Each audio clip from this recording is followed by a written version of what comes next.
So we'll start the meeting, pledge allegiance. Yes.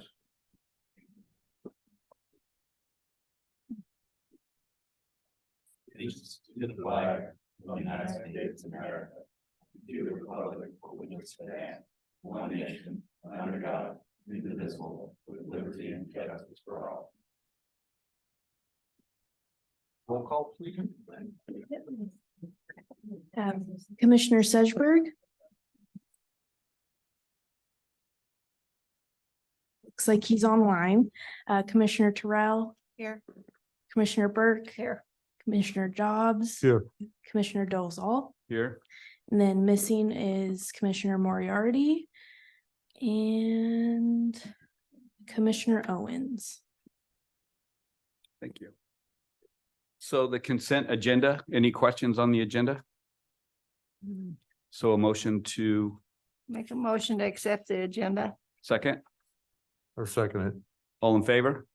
All opposed? So we're next is presentations and reports. Chief? Thank you. So I provided a handout and we'll go through this. All these are printed off from the sheriff's office dashboard that's available online. This is going to be a first quarter comparison, 2024 and 2023. So the first 4 pages are all 2024. And the second 4 pages are going to be 2023. So if you separate those two, make it a little bit easier. And you'll find right underneath the star, the first banner here is the month and then the year. So it says 2024 and the large number 43. And on the 2023, it's got the large number 58. And what this is are reported crimes within the city of Estacada, first quarter of 2024 and 2023. You'll see that for 2024, we're at 43 reported crimes versus last year at the same time, 58. So we are, if we look at the next, the graph here with 9, 21, and 13, those are 9-person crimes, 21 property crimes, and 13 society or regulatory crimes. All of those, well, the property crimes are down from 33 to 21. Society is 18 down at 13, 18 last year. And then slightly up on person crimes, 9 this year and 7 last year. So really continuing that trend that we saw of that downward trends from 2023 is continuing into the 2024. I will admit that the quarter is kind of a small sample, but it does. I did take the representation of last year at the same time to this year. So that's I'm happy with. The next 2 pages, these are call activities, not reported crimes, just calls for service. And the first 2 pages I'm going to look at. Let me look at this because this actually might not be. So if we look at the 2 pages, 2023 has the large number 744 at the top, and 2024 has a large number of 797 at the top. So pretty close for the amount of calls that were dispatched or deputy initiated versus and public initiated in the city of Estacada. Slightly higher this year, year to date. And then what I did was on the next page, you'll see, or the next 2 pages, this is kind of interesting. You'll have 2 pages with the large number 107 at the top. You'll see a kind of a baby blue highlighted for crime. It was exactly the same at this point in time, 2023 and 2024 for crimes reported. Yes, sir. Just could you clarify the difference between or the definition of high priority, medium priority, and low priority? Yeah, essentially, the high priority calls are going to be your life-threatening type of emergencies that a deputy would probably respond to with his lights and sirens on, roughly. And then medium priority are going to be, or actually low priority would be kind of everything else. I see that they're differentiated here with medium. I would actually have to get in there and click on that to see what they're calling. But when we're looking at response times, we differentiate high and low, if that makes sense. So a domestic violence or any report crime with a weapon, those would be your higher priority calls. Your alarms or welfare checks are going to be your low priority calls. No, that's helpful. If the lights are probably on, then it's high priority. Yes. Right. Thank you. So yeah, exactly the same. And then when I put these two side by side and look at these numbers are actually pretty close. 23 reported or calls for domestic violence last year compared to 24 this year. 21 harassment last year, 17 this year. Thefts this year were down to 8, where last year was 15, and you can just kind of see how that graph flows, but relatively even, or actually exactly even year to date, first quarter. The last two are going to be your, again, in the baby blue, you'll see it's highlighted traffic, and that's 122 for last year. And this year we're at 181. A little bit smaller graph, but you'll see that majority of those are actually traffic stops. So those are deputy initiated traffic stops. Last year at this time, we were at 99. This year we're at 148. So almost a 50% increase on the amount of traffic stops. The rest there, traffic complaints, traffic crashes, crashes are down slightly, but the numbers are relatively the same.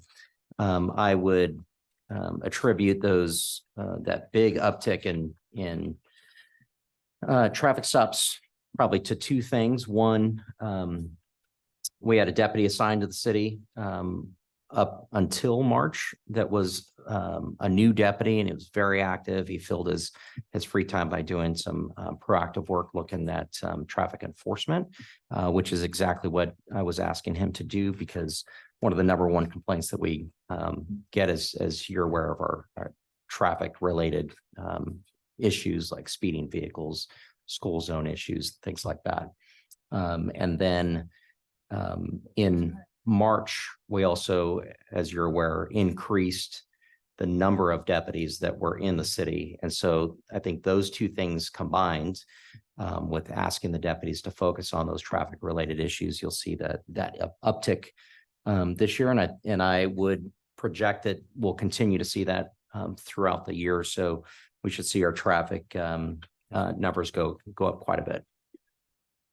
I did notice on the primary unit on call for both, for the last few pages, the difference between 23 and 24, the Estacada primary unit on call is significantly greater in 2024. Is that the deputy that you were talking about? Yes, and that so we're looking at the right now I'm looking at the traffic related. So yeah, the what that tells you is that out of the 181 traffic stops within the city of Estacada, almost half of those were the Estacada deputies, whereas last year you can see that the county deputies actually did the majority of those traffic stops for that same time period. And you'll see that not quite as dramatic, but the call activity for crimes, the primary unit on that call, Estacada passed the county for response to calls within the city for crime related activities as compared to last year at the same time, which is a good increase for the city. I agree. I believe, if you want to dig into that a little bit more, I believe when you're online, if you put your cursor over those graphs, it'll tell you the exact percentage. Gotcha. If you're interested. Oh, that's good data. And yeah, kind of piggyback on that, we have our night shift deputy that's working. And things are going well. Our deputies seem to be fairly happy with the schedule that they're working and their time in the city. That's all I have for you tonight. Thank you. Yep. Any questions? Yes, on the comparison where there's the same amount numbers of people in the same year, the same people? No, I mean, that's, The response last year and this year, so Yeah. we had, so the slight change so in March, so 1 month out of this quarter for this year, we did have a change in personnel. So we Okay.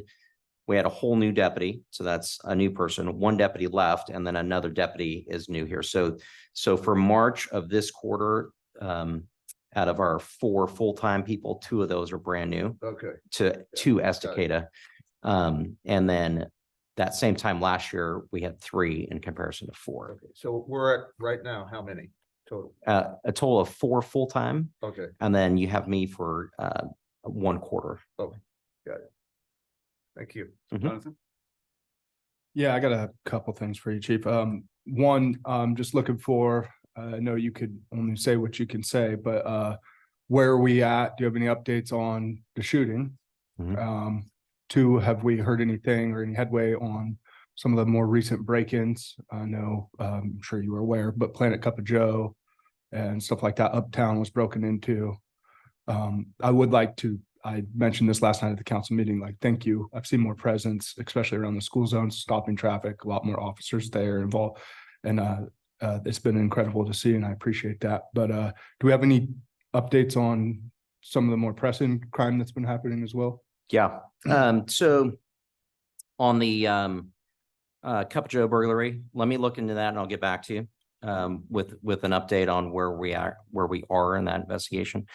The shooting or the homicide that was just outside of town on Highway 211. What I can tell you about that investigation is still at the point where it is of the highest priority for our detectives at the Clackamas County Sheriff's Office.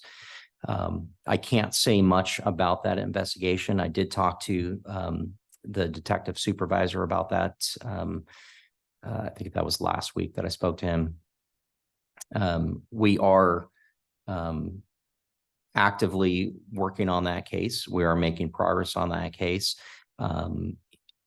Essentially, he's being very tight-lipped about it because they want to make sure that they preserve the integrity of that investigation so that they can take that to successful prosecution.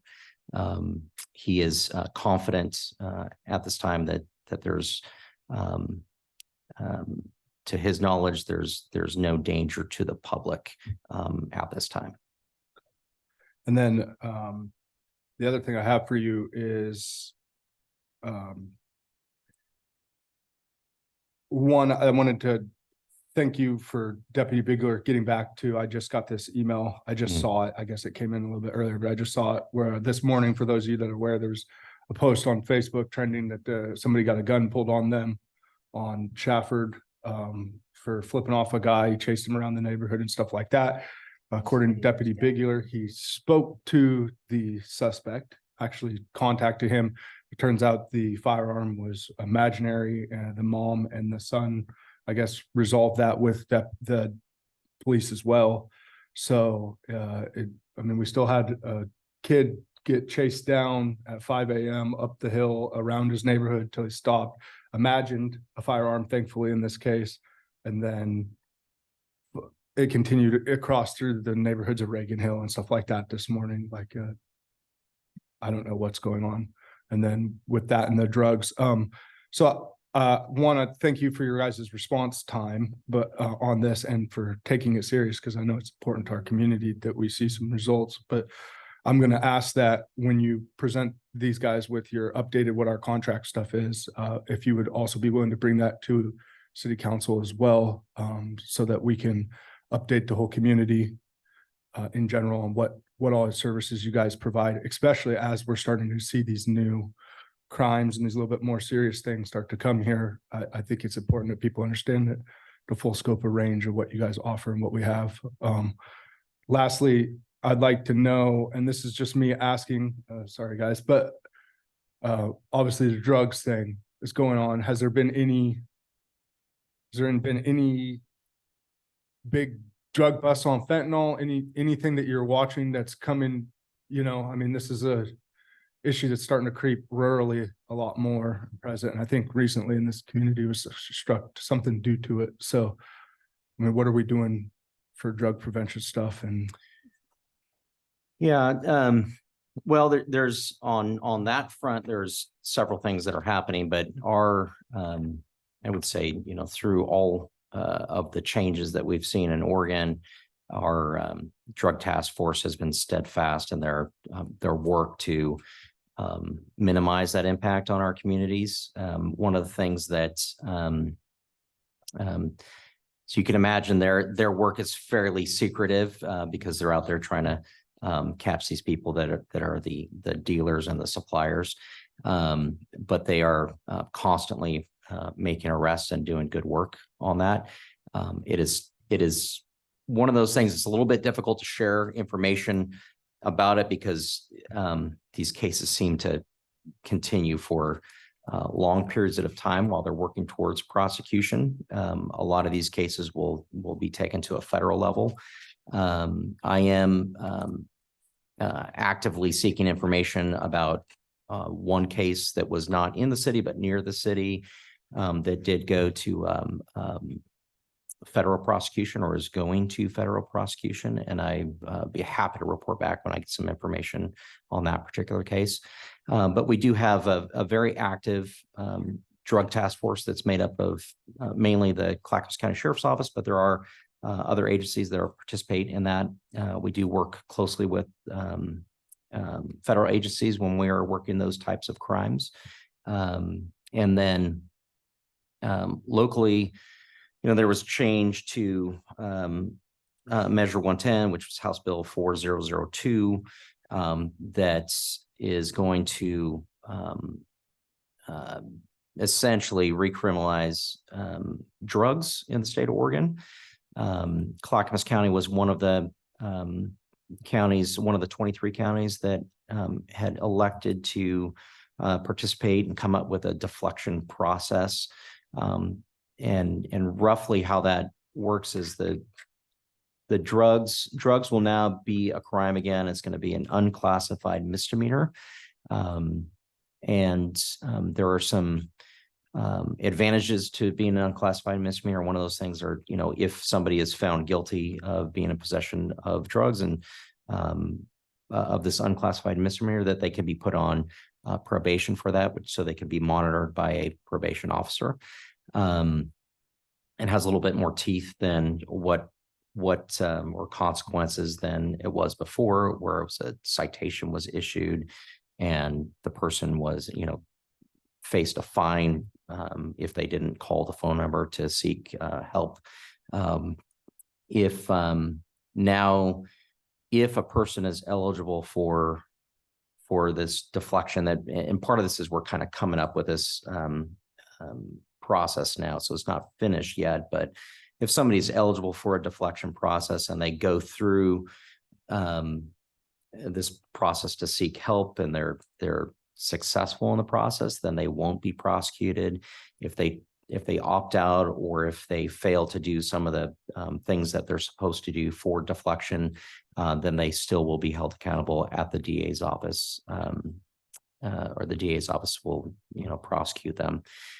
So we're about to see kind of a change in what we do when it comes to enforcement of drug activity. That's still in the works, and we're still figuring that out. But I imagine September 1st is when that takes effect. So I imagine that probably by midsummer, we'll have some concrete procedures on what the deputies are going to be doing when they come into contact with people that are in possession of drugs. And then going into summer, is there any way we could is there any resources for community education and things like that so that we could inform our citizens on what they should be looking for, what comes to mind to me, I look at all the fruit stands that are popping up everywhere, and I understand that we're talking about strawberries and oranges and things like that until we're not. Right. And so I think about like, what kind of things can we educate our community to be watchful and mindful of for the safety of our children, especially as we get ready to be out of school. And then I just fear for what some of the things I see. Just Sure. we've both hunted bad guys in bad places. Yeah. We know how this Yeah. progresses. And that's definitely something that we could probably do a presentation here or set something up for the community. Be happy to arrange that. And I think that with these changes that we're about to see, we'll be able to, as law enforcement, be able to really start pushing back against that activity that unfortunately causes a lot of people problems. Yeah. Thank you. Mhm.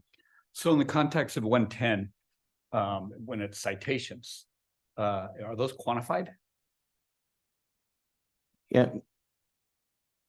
And where I'm going is on this graph, Mhm. I was looking for if someone is arrested for drugs, would it say drugs, or how would that be listed? Yeah, so yes, it will. You don't see it on here because it hasn't been an option for the last 4 years. So you'll start seeing that show up here after September. And I think that it's important to point out, and I know this is clear, that a person is not going to be eligible for this deflection process if, for example, they are caught stealing and they're arrested for theft and they're in possession of drugs. It's not going to be hey, let's deflect this entire, all of these crimes. It's just dealing with the drug activity and the possession of drugs. So they'll still be prosecuted for those crimes. But you'll see that pop up on here. But it's being that it's not, there are still some circumstances where drugs are illegal. And if we were seeing those arrests, then you would see it on here. But because we don't see them in the numbers that we used to, that they're not even populating on here. And that's what led to the citation quantification. How often I suspect people in Estacada are being stopped and getting citations. Oh, the violation, like the current one. Yeah. I wouldn't be surprised if that was 0. A lot has changed when it becomes like currently the being in possession of a user amount would be equivalent to not using your turn signal while you're driving. And I could say we probably have never cited, well, not never, but Right. I understand. year to date, we probably never cited anybody for not using the turn signal. Right. Just as year to date, we probably never cited anybody for being in possession of drugs. And then a clarification, the homicide that you guys are talking about, was that the one where the car was parked, or was there a recent one? We're talking about right across the bridge here on 211, just outside the city. So fairly recent? That was, we're talking months, but Oh, okay. Yeah. So same one. Okay. Yeah. All right. I got a question. Chief, on right now as it stands, is fentanyl is still under the program that's left over from the it's okay to have drugs stuff, right? 110. Is fentanyl now prosecutable crime? has to do with quantity. But yes. User possession is essentially no. Okay. But those changes are in the works. That's there was what's coming in September. correct. Right. Got it. So, sorry, I heard a story today of an arrest in Happy Valley for money laundering of tens of millions, if not hundreds of millions of dollars. Mhm. And the suspect lives in Happy Valley, but was operating, I think in multiple states, but with, I think hundreds of people making $100,000, $300,000 transactions. I don't know, can you speak to, I don't want to call it a network, but can you speak to what that's like up here in Clackamas County? Um, only in generalities. Yeah, you know, there are, you know, from what I've seen here in Clackamas and, you know, in my career, there are times where we'll, you know, our investigators, whether it be our task force or our detectives, will get involved in a case, and, you know, they get to the point where they're making arrests for cases like you're speaking about. And it can be surprising. And I've seen those cases when they're related to drug activity. I've seen them related to stolen property, right? Where you have a bunch of people out stealing a bunch of things, and they bring that to the one person who's essentially this distributor of stolen property. Also stolen cars, or also human trafficking, things like that, you know, a lot of people, like maybe their neighbors wouldn't have even suspected that they were involved in criminal activity because they're in a nice neighborhood, and you know, they keep to themselves, and they just would have never known. Like, they might just operate out of that location, but the activities could be somewhere else. It could be at that location, but that's, you know, that's just, you know, a criminal, or a good criminal that's running some sort of criminal enterprise and trying to be successful at that, right? They're trying to blend in with people and not get caught. So I think that's where those cases come up, that people are surprised, like, oh, this is right here in Happy Valley, right next to me. I could think of one in Clackamas I remember being at a couple years ago, that the garage was just full. I mean, it looked like a grocery store with all the stolen items. They're all on shelves and, you know, organized, and they would just resell the stolen property, you know, whether it be, you know, using, you know, online resale tools. And that's just how some criminals, you know, make their money. All right, thank you. Mhm. Any other questions for the chief? Thank you, chief. Yeah. Moving on. Training time.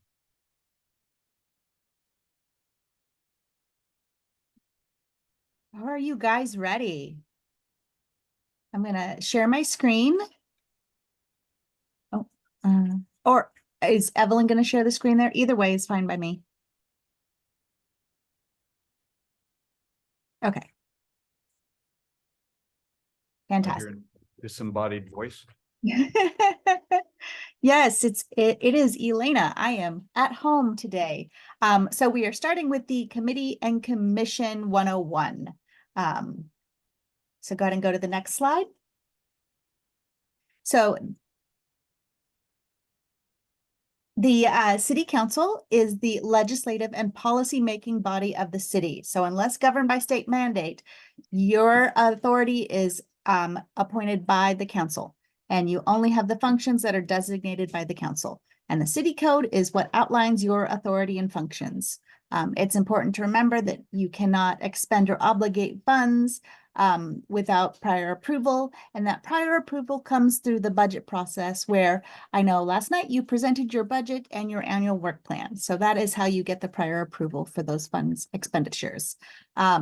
You are going to prepare your work plan, present it, then you'll also report quarterly to the council on your activities.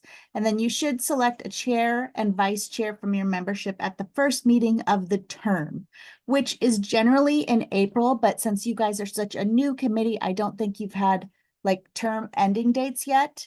But from what I understand, talking to Evelyn, you guys elected a new chair, vice chair at your last meeting. So you're good to go. Okay, next. The committee, this is your committee code. It is as it is written in the code on the website. I'm not going to read the whole thing to you, but if you want, we can, I think Evelyn included in your packet so you can read it yourself, but it just kind of outlines what your purpose and duties are. Next slide. These are just general expectations to read the packet prior to the meeting, arrive to the meetings on time. If you're going to be absent, notify your staff member. And if you no longer have capacity to serve, so things happen in life and we totally understand that, but please resign so that somebody else can serve in your place. Next slide. This is our suggested annual timeline. Only April are required. The others are fairly flexible, but we like to keep it kind of along this timeline so that everything will fall in line. So in January, it's a good idea to start meeting to discuss your project plan, your work plan for the next year.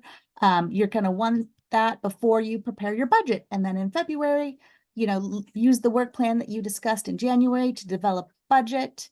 And then in March, review both your work plan and your budget. That's a good time because usually by then the city council will have met and submitted their goals. And so maybe you're going to want to adjust your work plan and your budget accordingly to fulfill some of the goals that align with the city council goals. And then in April, you will present your work plan and budget as you did last night. And then you'll get this lovely training from me. Also, the state is mandating an additional training that they haven't issued yet. That'll come to you. You'll do that on your own time. And when the state sends that to us, we'll send it to you. It's a great idea to have a year-end kind of review meeting in November or December to look at what your programs and projects were last year, see if they were effective, or if you want to change things, or if there's things that you want to renew for the next year. So next slide. Roles and responsibilities. So you will elect a chair and your vice chair, which you have done. The chair's role is to preside over the meetings and responsible for communicating with the council and the staff. The chair works with staff prior to the meeting to determine the agenda. They help keep the committee on track to complete their goals and projects for the year. And they run the meeting, keeping it on agenda and managing the interactions with the public. If the chair is not there for some reason, then the vice chair will take on those duties. Next. You have, oh, I did not update this from last year. Your staff support person is Evelyn. And so she is helping you with setting up your agenda. She manages your AV equipment. She assists with your meetings. And then if there's any specific tasks for staff, those have to be ran past her supervisor and are only available as the city has capacity for budget and time. Next. So all committees and commissions are considered public bodies under state law. And as such, notice must be provided for all meetings. All meetings must be open to the public, which includes a virtual option that was added during COVID. And we do that via Zoom. And then minutes must be created for each meeting. So next. All meetings, except for emergencies, should have at least 72 hours notice. Your meetings are broadcast via Zoom, and you need to be careful with emails and other communications because that could also be considered a public meeting. So next. A quorum is a majority of members. So, and a meeting is defined anytime there is a quorum of members. This is true on social settings or in digital communications. So like we were just saying in the last slide, you need to be careful when we are discussing this, discussing things via email, or if you're chatting over text, or if you talk to each other over social media, because that could be considered a meeting, and we don't want to do that. If you do not have a quorum for a meeting, the meeting has to be rescheduled. You cannot make decisions without a quorum. And if you're having like event planning, a work group is a great idea to do it. So in order to do a work group, you have to have less than a quorum. You have to define what the work group is going to be doing at a public meeting. So let's say they're researching locations for an event, and then they will need to come back to a later public meeting to report out to the whole group before any decisions are made. Next. Public records is anything in writing which is related to the business of the board. This includes your own emails, if you email related on your personal devices, also text messages, social media posts, or snail mail, if you guys get snail mail. So it has to be related to the official business of the board, even if it's on your personal device. That is why we have set up a email for your committee, and we recommend that all emails go through that email, your committee email, to prevent anything being requested of your personal device for a public records request. Next slide. As you are considered public officials, you have to comply with Oregon's ethics laws, which prohibit you from gaining financially or preventing a financial loss as a result of your position. And this is not just you. This is you, your family, the company you work for. So if that could potentially happen, you must declare conflict of interest. And if it is going to have an impact to you financially or a family member or your business, you have to recuse yourself, which means you can't discuss or vote on an issue. So go ahead and go to the next slide. The examples here are kind of more planning commission, but a potential conflict is something that could be of financial benefit or have financial harm, but it isn't necessarily going to be. So in that case, you would just announce it publicly and you could participate in the discussion or vote. An actual conflict is when it will have a financial impact on you. And at that point, you need to announce it publicly before any discussion and then abstain from any discussion, debate, or vote. So the examples here are very specific to Planning Commission. I think for you guys, potentially a conflict might arise if you're, say, hiring a food truck for National Night Out. If you're paying for that food truck and that food truck is owned by your cousin, then you would need to abstain. You'd need to announce that, hey, this food truck we're looking at hiring is owned by my cousin. I need to, that's a conflict of interest. I'm going to abstain from the vote. Okay, next. Just remember, you are appointed this position to represent the public. And so keep that in mind when you're discussing things with fellow members. Each person brings an important point of view, and many points of view produce good policies. Next. You should have in your packet the code of conduct. You will need to read it, sign it, and return the last page back to staff today. I think of this code of conduct as kind of like the rules we learned in kindergarten. Just be nice, be polite, treat each other with courtesy and respect. And that is the last slide. Are there any questions? Elena, I have a question. When was this written? When was this code of conduct, this package written? The code of conduct was adopted about 1.5 years ago. I could find your exact date later. This was the same code of conduct that was presented to the board last year also. Okay, so what you presented to us tonight was written 1.5 years ago? The code of conduct was written about 1.5 years ago. It was adopted by the city council at a city council meeting about 1.5 years ago. I don't have the exact date. Okay, so all of these pages were written 1.5 years ago, correct? The code of conduct was.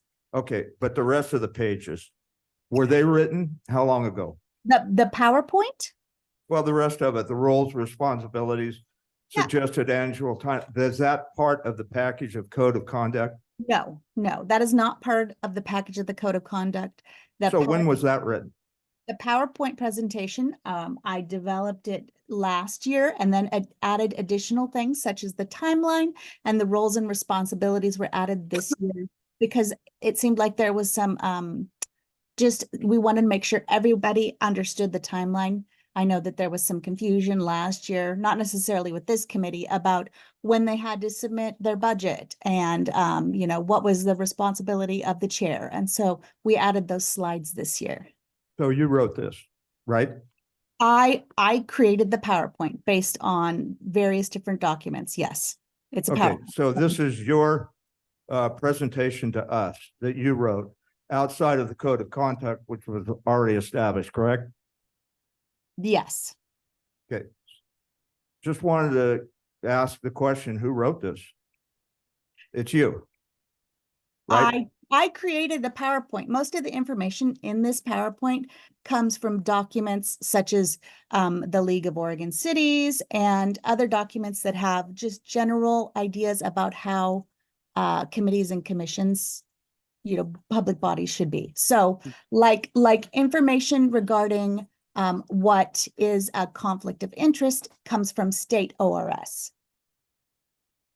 Okay, So it's. so if I understand this correctly, Mhm.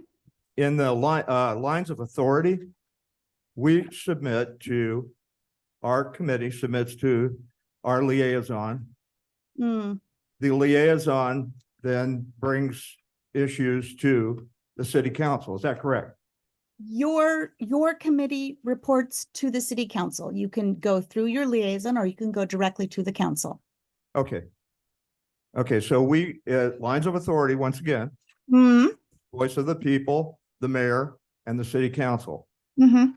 Committees submit to the liaison as far as research or findings, which goes through our liaison. And then that procedure from him, he would carry suggestions or information to the city council, correct? There's a few different ways you could do it. Yeah, you could have your liaison. So take it- that is the Yeah. line of authority, the voice of the people, the mayor, the city council. I'm talking about where we get the voice of the people coming into the room, the voice of the people coming to a committee, and the procedure there, which is called lines of authority. So I am. I'm just trying to clarify this, just so that when somebody tells me something in the field Mhm. and says, hey, we need to take a look at this, we have a problem here, there's a need here, there's a safety issue, then I would bring it forth to our committee, we would discuss it. And then at the same time, we would hand that over to our liaison, which would then submit it to the lines of authority, once again, the city council. And I just want to clarify that that's the lines of authority. Is I that think correct?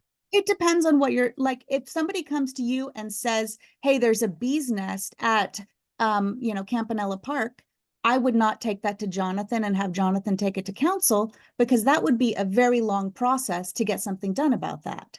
So for something like that, you would just report it to your staff member and they could get it fixed before it even goes to council.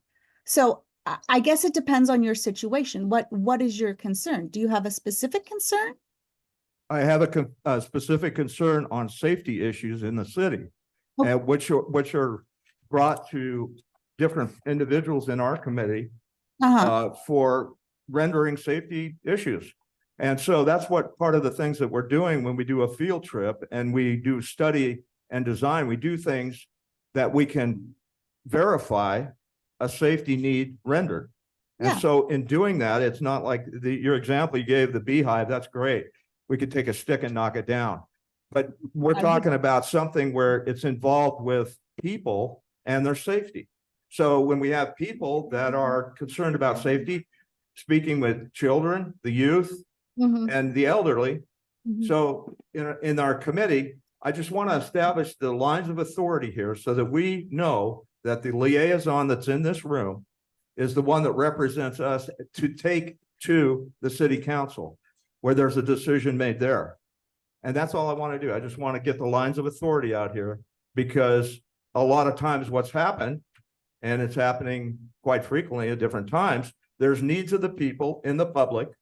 They have a need, they have a safety need, and there's a concern, and then it somehow gets muddled up and we hear this statement. Government moves really slow. And we've got people out there that have needs under the category of safety that don't get anything done. Mhm. So my question is, lines of authority need to be established so we understand that we're bringing something from the public and giving it to the liaison, which is then handing it to the city council. And that's what I want to just hear an affirmation on. So if I can interject, Sure. I do have a question. Is there something in here that suggests something otherwise? At this moment, no. But Yeah. in times past in procedure, when you wrote this up, and like you said, you wrote it up, outside of the code of conduct, the information in here it's kind of foggy. I mean, I can look at each item here as I read this, as you were going over it. But the question is, how do we get stuff done? Okay, well, That's my and question that's on, not- That's not go what, ahead. that's not what this presentation about. This presentation is covering like public meeting laws and public records request. So this is not, this is like your legal requirements as a public body. This is Okay. not like how you process your information. If you have a general safety concern, you are welcome to have Jonathan take it to council, or you can yourself take it to council at any point. I would Okay. say if there is anything that is of an immediate need, then you should probably take it to the correct authority. So if it is a crime that is occurring, then call the police. If it is a safety, if you go to a park and you see a bee's nest or you see a broken swing, contact Public Works, because, you know, taking it to Jonathan is going to add a lot more time for those kind of emergency situations. Maybe not the broken swings that might not be an emergency, but those kind of timely situations, I think you would be wasting time sending it to Jonathan and then Jonathan taking it to council. Does that make sense? It makes really good sense what you just Okay. said, but the Okay. bee's nest and the beehive thing is so trivial that it can be dealt with immediately. Yeah. Other things that can't be dealt with immediately. Yeah. Which need to be referred, and that's what I'm talking about, the referral process to get something done. And that we had a woman in here, and I'll give you the example of it. Mhm. She had her cat run over because people are running up and down the street at a high speed, construction stuff. You Mhm. know, she was in the room and she wept because, okay, and this bugs me. What bugs me is she got blown off, and all she's asking for is she's asking for speed bumps. She asked for them for a reason, because it's a residential area. Traffic's still doing whatever they want in construction. They're running up and down the road. Mhm. Nothing's been done. I can give you the date on that and how many months ago that was. But the thing is, that's a citizen that has a personal need, and she lost her animal. I know it's no big deal, but people bring stuff into this room because it's a big deal to them. Yeah. So. Okay, so in here's the event deal. of speed We're bump- back to this thing So- where we want to bring something forth and get it done. That's the point. That's why we're here. We're here for the people. It's great to have a lot of future plans and everybody's laying out all the expansion of the city. Gosh, that's wonderful. That's so cool. That's really good. The TSP 900 pages plus, that's awesome. That's really good. We can see the future coming. But in the meantime, people are living here and they want to get something done when it comes to safety. So Mhm. we got trucks going through residential areas at a high speed, especially on a hill. We need to slow them down. So my thing is this, when I hear the voice of the people saying, help me, that's why we're sitting here. That's what I see. So a lot of times I'm looking at this code of conduct and stuff, and that is right. You've got other things that are on there that are important as far as personal people and their code of conduct. They're showing up, all this good stuff. But the lines of authority is what my concern is in this arena of these people setting up here. Yeah. And that's my point. We go to the liaison goes to city council. I just wanted to verify that. And So- that's where it's decided. So let me interject. You know, everything that you've said is true and valid. But to keep us on track, the item on deck right now is the code of conduct. You know, what you're talking about are excellent comments, and maybe a better place for them would be during comments or something like that. Because if there's nothing in this code of conduct that prevents us from doing our job, then there's no reason to spend time on that in this segment. So I do have one final question for Elena, and that is, you know, I understand that this code of conduct is what, a year and a half old or what have you, and like anything new, there's going to need to be additions or some not additions, some editing, maybe some additions. And so really it's just, I mean, if you didn't do it, who would? Yeah. Council has reviewed the code of conduct recently. I mean, they received this information and they have chosen that they think that it's still valid. I think I'm gonna step in for a second, Yeah. and this is just to keep the conversation flowing. To answer more of your questions, I appreciate where you're going with procedural and how to get things done and how to prioritize things. And that's what Dawn is here to help answer those questions with you later in this format. But what you're being educated on, trained on now is coming from council in a recent, one of the more recent meetings that we had, where we instructed city staff to be sure to clarify that all the members of this committee understand how they represent this community and themselves when they're in your position, sitting on the commission or whatnot. If they're in a role or a format, then all of the commissions and all of the members are getting the same training from Elena, being asked to sign and behave along these guidelines, especially this arena includes on social media, for example, in your behaviors and things like that, and the way that you're talking and interacting with people. That's what very specifically she's cruising over that as a whole right now, very specifically. But this was tasked from the mayor and from the city council to be educated and passed down to all of the committees. It's just happening now in this one right now. Okay, I have a question. Okay, I see a safety factor that needs to be taken care of right now. Do I have the right to call the president of our committee and say, hey, this is happening. We need to get on top of this, and I need you to talk to the city council. I mean, the city or whatever. Because I feel if I call to the city, sometimes it's taken care of, sometimes it's not, but I'm going to go through the president of my committee. Is that a code of conflict? No, that would not Okay. violate public meeting law to have one-on-one conversation Okay. with committee members. But if you're engaging on a public post about something that you No, don't it like, wouldn't be like the that there- public, it would be on the phone. Yeah. I don't do Facebook. That's all she said. public. Yep. You can call your chair and say, I'm concerned about this. And then your chair can add it to your next meeting agenda and you can discuss it at your next meeting. And just to It's done. conclude, I mean, that's exactly one of our key purposes is for the community to interact with us.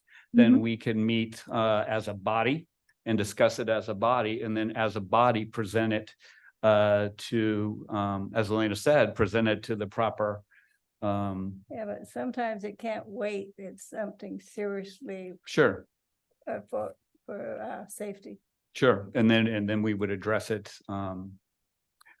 immediately with the proper person. Okay. And if I suspect that the city would be glad to hear from any citizen regarding any safety issue directly. But if a citizen is more comfortable having someone else do it, then that also is it can be a purpose of ours.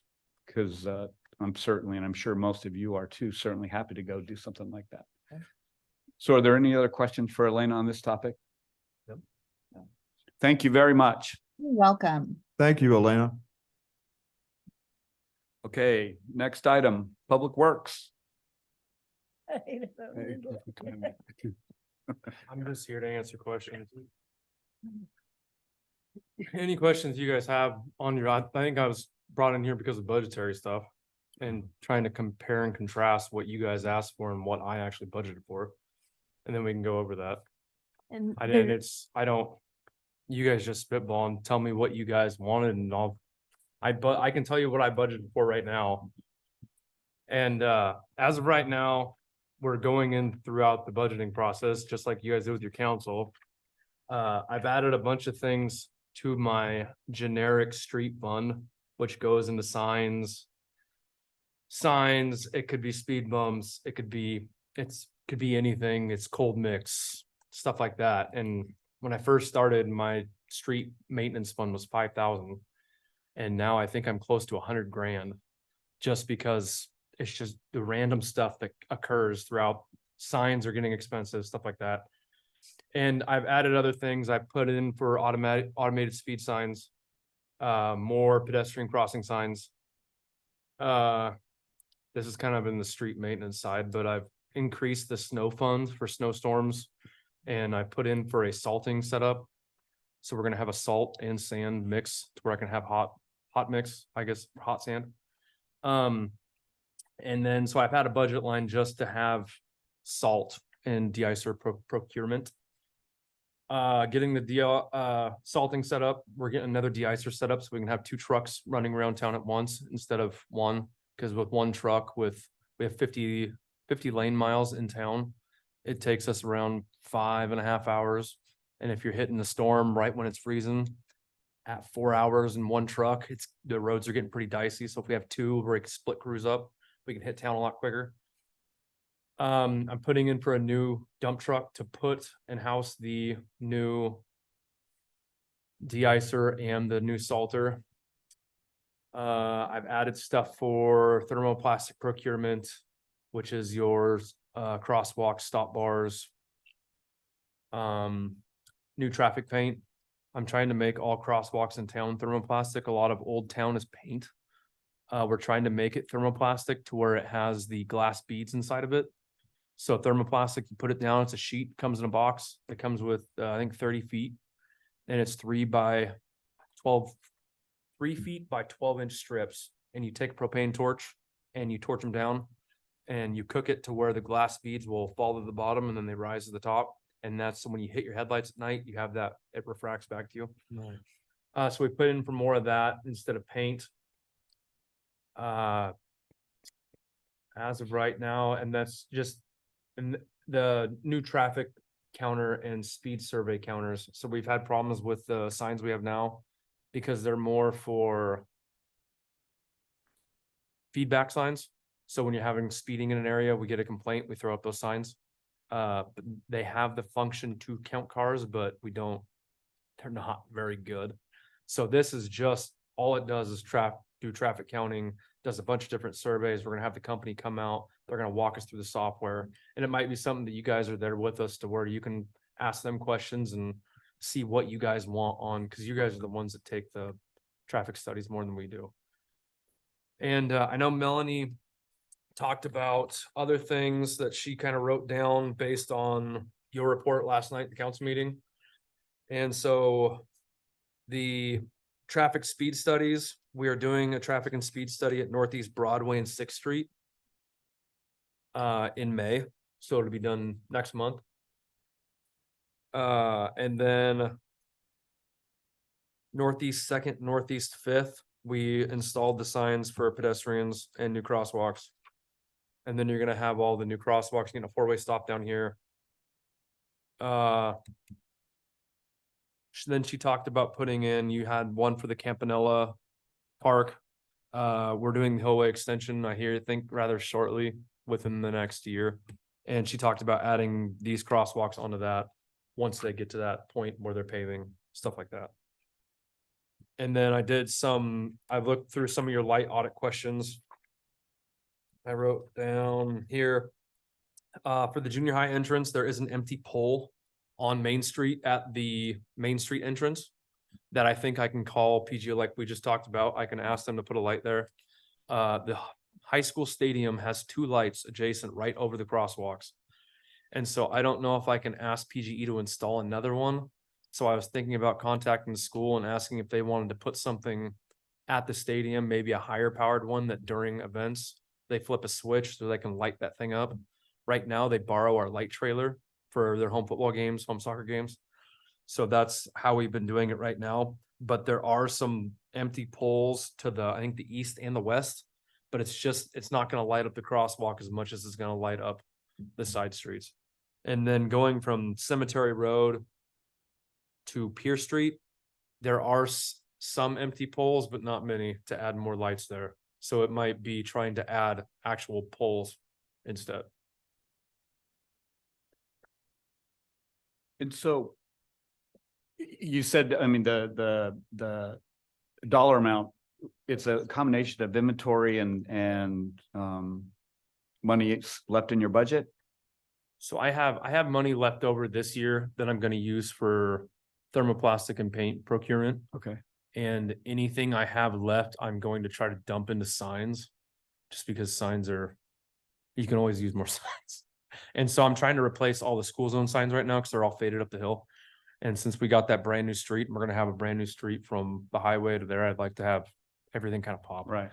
So I'm just trying to spend all my money on signage right now and then the thermoplastic and paint. we're trying to switch our crosswalks to continental crosswalks, which are what's out there now. Cause they don't wear as quickly.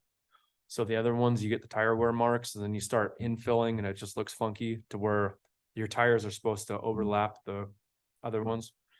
And so that's where we're trying to spend the money this year. And so Sadie's kind of done the algorithm and she's not the algorithm, but her math. She sees my rate of spending money and she adjusts next year's budget for that, plus everything I've asked for this year. You're getting a new dump truck? It's not a dump as much as a landscaping truck.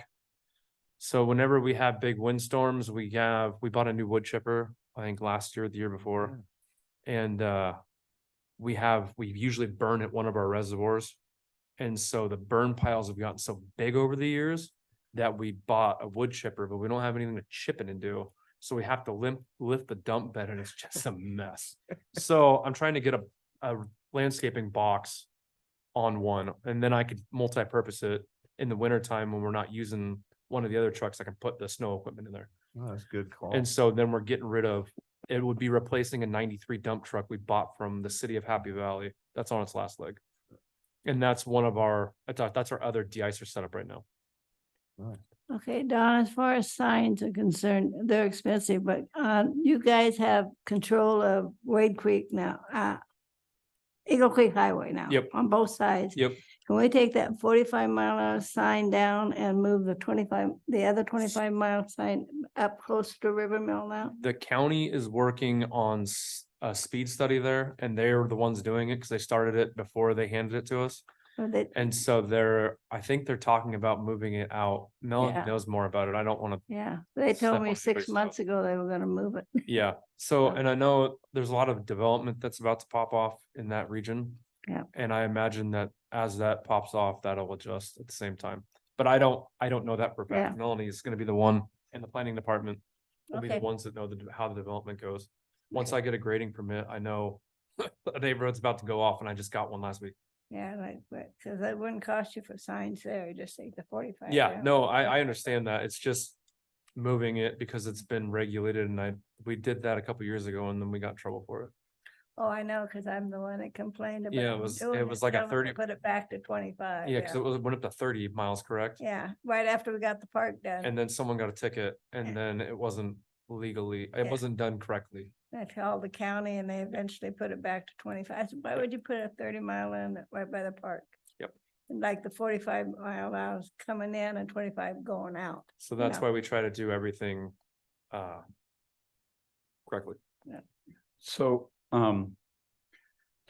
if let's say the committee came up with some sort of recommendation for a crosswalk here or there, or speed bumps here or there, and the items are in stock, and, you know, we presented one way or the other to the city council and they approved that, what kind of turnaround time then for something like that with council approval? If they tell me and I have it in stock, I can probably have it done, weather dependent on what I'm trying to do rather quickly. Public Works response time is great, and that's what our guys are just respond quick. It just depends on what you're wanting. If you want me to put a 4-way stop at a 2-way stop, that it's above me. There needs to be a traffic study. And then it has to go to council and the council has to do whatever the council does to approve it. And then we can do it. It's the same thing when they did Shafford Street and we took the stop signs out. We did a traffic study. It went before the council. The council told us to put them back in because there was still speeding with the speed bumps. So then we put them back in, but it's until they tell me to do it Right, for stuff like that. sure. If you're telling me there's a sign that got knocked down, I love those calls. Give me those calls. Just like the bees, you know what I mean? It's the that's the kind of stuff you can just call me and it'll get fixed. It's like the speed sign up by your house. There's something wrong in the guts of it and it's I know gonna need that. replaced. No, So, that's done. But that's one of the oldest speed signs we have in town. And so it's lasted a while. And I know you guys talked about that at one of the last meetings was that the battery powered over the hardwired, all of our signs are battery powered, they're solar powered, and they go into batteries. We can't, the cost to have them hardwire it is so expensive that it's better for us to put the solar ones in, because that one's lasted for, I don't know how many years. Well, They that's were- not necessarily the speed sign, it's the flashing lights for the crosswalk. So those, we got that fixed. The other Okay. battery went out like a month after the other one went out. Because people And will s- not stop unless Yeah. those lights are going. So I had Public Works go out and they fixed that. Yeah. The speed sign, there's something internally wrong with it. Doesn't matter, they do it anyway. Yeah. And so that's one of the reasons why, the speed signs aren't, the speed radar signs aren't that expensive. ADA signs, those are like 18 grand, but the radar feedback, I think they're like 7,900. And so that's why I was trying to get one for 4th Street Hill, just because that's a bad place going into a bottleneck. And so, yeah. Dawn, can you, just to clarify for the committee here so that they know, can you kind of go over how you prioritize when they bring to you like a list of, like a wish list of things that they would like addressed? Because a lot of the questions that they've had is, and you answered some of that just a second ago, but Yeah. it's like, what happened when it gets to your desk or when it gets to Melanie and she hears, how do you then go about deciding what is important on your priority list to fix? And I think a lot of the misunderstanding is that, like you just said, on some of the simpler stuff, if you guys let your chair know, he can literally just email, which is what Chair Moriarty was doing, or former Chair Moriarty was doing. Yep. And Dawn, I'd like to commend you. You were crushing stuff over the last couple months. It's Thank you. very, very quick. But what is it that, say they identify something, obviously like River Mill is super important to you. We know that. You've brought that to us. But we need to keep in mind, like something that's personal to us maybe doesn't align with what the city's priority is and your manpower, what you're working on. So can you just kind of clarify how if they see something that needs done sooner, and it's maybe not even safety, say it's, for example, the crosswalk in Campanella, I think that's pretty important. And you're saying, Melanie's saying table that until you put the road in, that may or may not happen depending on a permit. Yeah. So how do we give these guys reasonable timeline expectations so that they can communicate with you effectively to get this resolved? It goes, so any stop sign or any sign replacement, stuff like that, easy fixes that I can do the following day, or a pothole, something like that. So I watch the meetings and I usually have that addressed within the week. The Jim Moriarty, the one stop sign on Shafford, I think he messaged me on like a Sunday and I had it was done. Yeah. You were already So done, yeah. that's the easy stuff. The putting a 4-way or a 3-way stop, that goes above me. And that's when I need Melanie's help and I need her to tell me to do it. But she's the one that she's gonna go ahead and do the traffic studies. Like for that, a traffic study probably needs to be done. Just because the impact that it could have. But the way I prioritize it is just based on how deep it goes, I guess is what you're saying. So it's the easy stuff that I can fix and do without having to go through studies and stuff like that, I will fix. And it's quick if I have it in the budget. And so like painting the curb down there, that was a super easy thing and it's super quick. And that's the kind of stuff that you'll see us going out and fixing really quick. Put in 4-way stops, speed bumps. Speed bumps are a good thing. I think there needs to be a criteria for it. I can't just put a speed bump there and then I got speed bumps somewhere else and they just start getting popped down. We got to have something, a criteria. I looked at Oregon City has criteria, Sandy, all of them have certain criteria that has to be met before a speed bump can be considered a possibility for a place.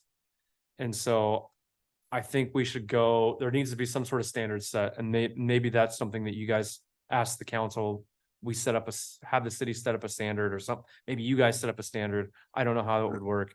And, to where we can start doing it, because we put speed bumps on Shafford and they didn't work.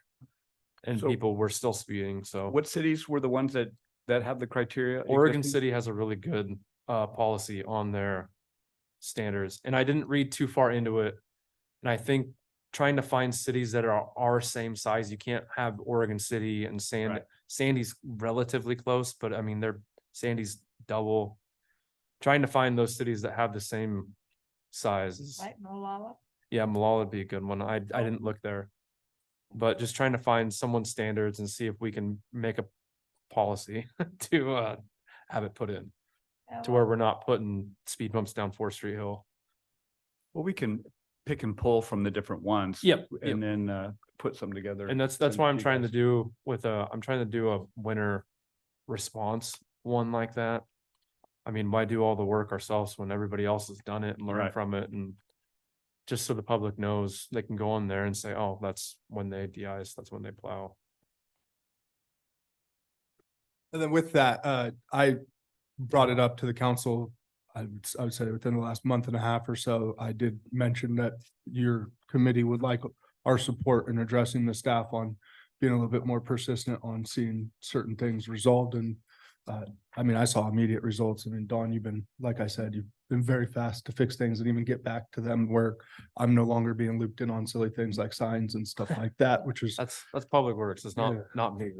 yeah. I got a But- good group of guys. So if you guys have an issue and if that's something you want, when you present, what would help is that you ask directly when you're presenting, updating, hey, our committee could use some support on this specific thing.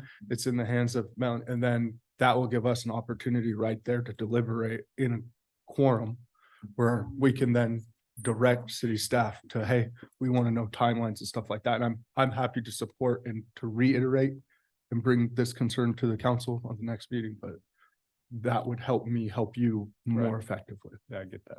Yeah, and like the stuff like that, like the 4-way stops and the speed bumps, that's something that I feel you guys should recommend to the council, then they recommend to us. So then it can start at the analyzing the traffic studies and stuff stage, and then it gets kicked into gear a lot quicker. Can you update them on the flashing signs, I can't remember the street crosswalk, but big gyms and stuff like that? I know you have it. Big Jim's, Melanie said that it's the traffic study is scheduled for May. I have the signs I have in the budget for July 1. Took me 5 minutes to get across the road the other day. Yeah, it's busy. I There's a just lot go of to the right kids and a go lot to of the right cars. now. Any other questions? Hey, thank you very much. Yeah, no problem. I know you put everything you got into this job. Hey, if you guys, anytime you need to call, just give me a call. Call And if I'm not there, Hold on, he's usually on it. yeah, I may not respond to your voicemails, but I do listen and then I do try to fix problems. And so that goes into like the skate park stuff that was brought up at council meeting last night. We took the springs thing off and I'm pretty sure they got rid of the vulgar. I went through it with them in the park, so. I would say when we do call Don or someone else in the city to let everyone else know.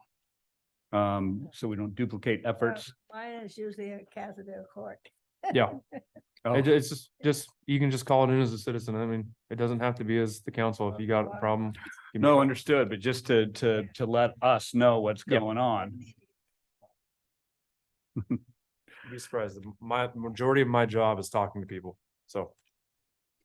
All right. Well, thank you very much. Yep. Okay.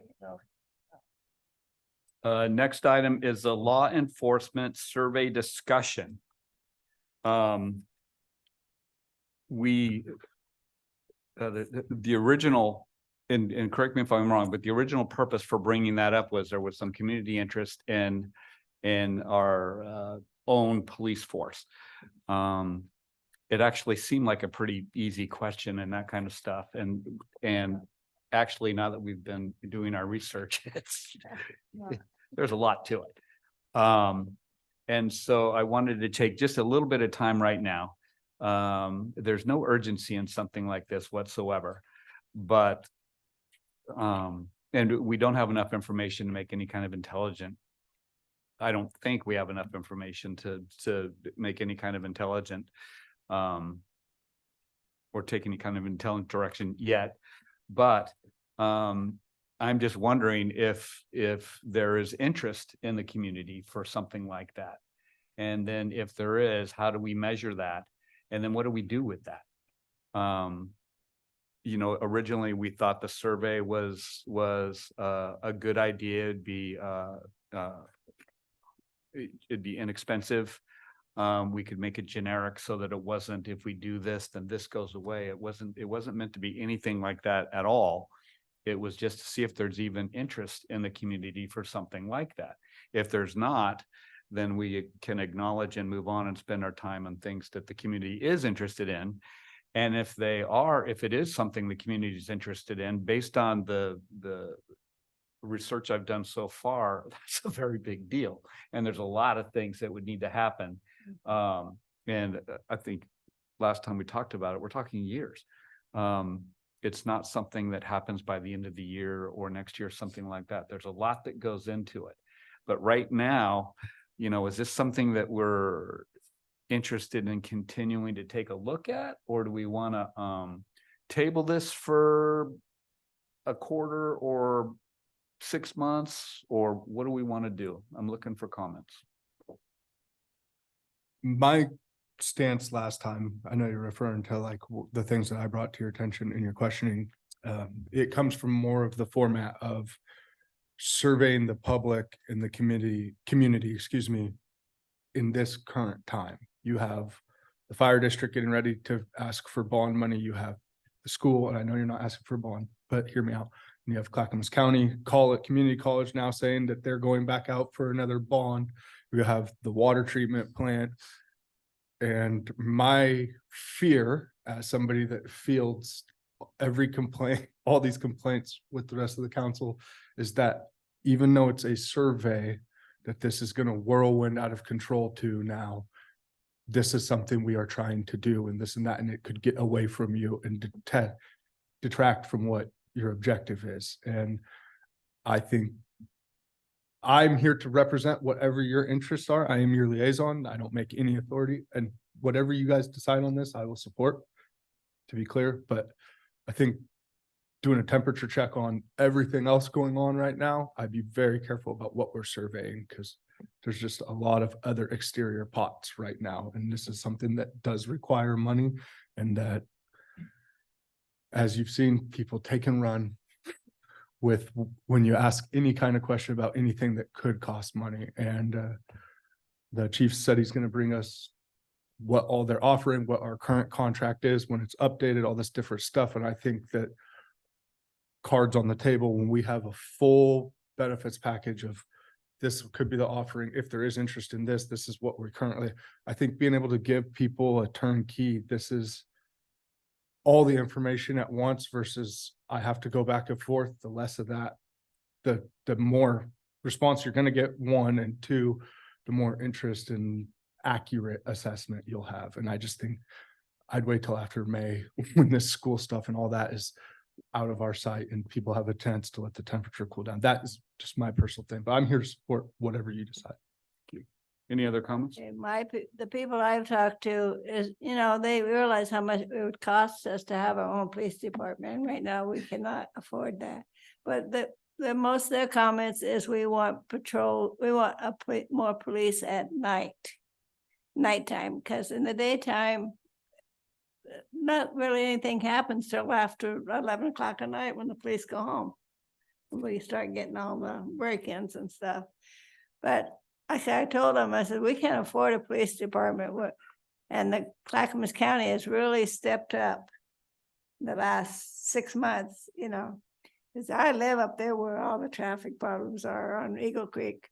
And as far as I'm concerned, I don't think people would even consider doing a police department. A lot of these new people that come in here want the police in here, but they don't realize what it costs to have a police department. When we had the police here before, we were a small town. And we had two policemen to patrol this whole town, and the county didn't really help us at that time. but they're doing the work that needs to be done, and I really appreciate it. That's anything? Huh? Any comments? I think holding off for just a bit on it might be a good idea, as Jonathan was saying, just till the school bond and some of the other things kind of tame down a little bit. Not to shelf it, but Sure. but Table just- it. Yeah, but just for a little while. Gary? That sounds good. I got wisdom. I agree. I did a little, like a little town like Mount Angel has their own police force. Malala has their own police force. But I agree with Johnson. Thank you for those comments. Are we okay with tabling this until like the fourth quarter or something like that? I make a motion that we table it until the fourth quarter. Second, I'll second it. all in favors? Aye. All opposed? There you go. Next item. Working with other committees. The context of this, I asked to have this added to the agenda. I went to that committee summit. And this particular committee seems to be so, pardon the phrase, but so busy doing things. They're going out and they're finding things to do, and they're, as you, in fact, I don't know if I shared this with you, but at the meeting last night, the beginning of last year, we identified 4 priorities for this committee. And throughout the year, we accomplished 19 activities towards those priorities. We were a very busy group. And it was a great team effort. We had those that would head out and do the field trips and the pictures. And then we would have the people come out and, set up things. And it was just, it was a great team effort. But at that committee summit, I really saw a lot of synergy between some of the different groups. And I thought as we mature a little bit, there may be an opportunity for this committee to develop some synergy with some of those other committees as well. And so somewhere in here, I don't even know how many committees we had. So I asked if we could get it, and thank you, asked if we could get a list of the committees, and thought just a general discussion on any of these committees that we thought we might be interested in reaching out to, perhaps attending some of their committee meetings, just seeing how that we might be able to interact. I didn't have any particular committee in mind. I'm not I would expect to be told if something was inappropriate. But like an infrastructure committee, I'm not sure exactly what they do, but traffic and public safety, those seem like there might be a match with that, or some synergy there. Parks and Rec, the Planning Commission.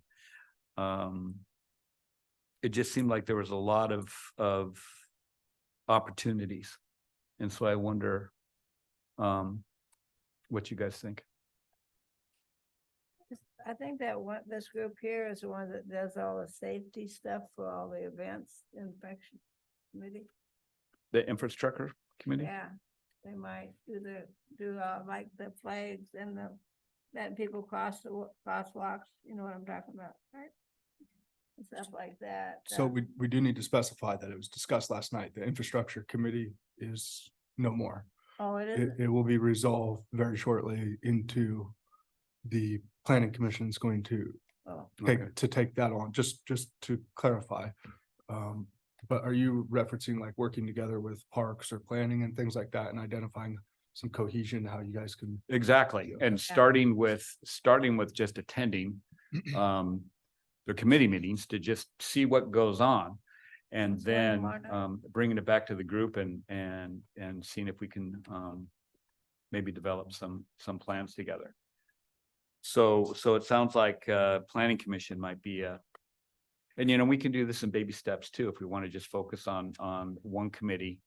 And see how that goes. And then, you know, our members here have another year or two to go, so we've got time. Are we okay with something like that, like picking one and then attending a meeting? Mhm. Anyone here volunteer to attend the meeting? I'm going Park and Rec tomorrow. Okay. So What's Parks that and about? Rec. How about the Planning Commission? How often do they meet? Well, committees meet as frequently as we do, or once a month.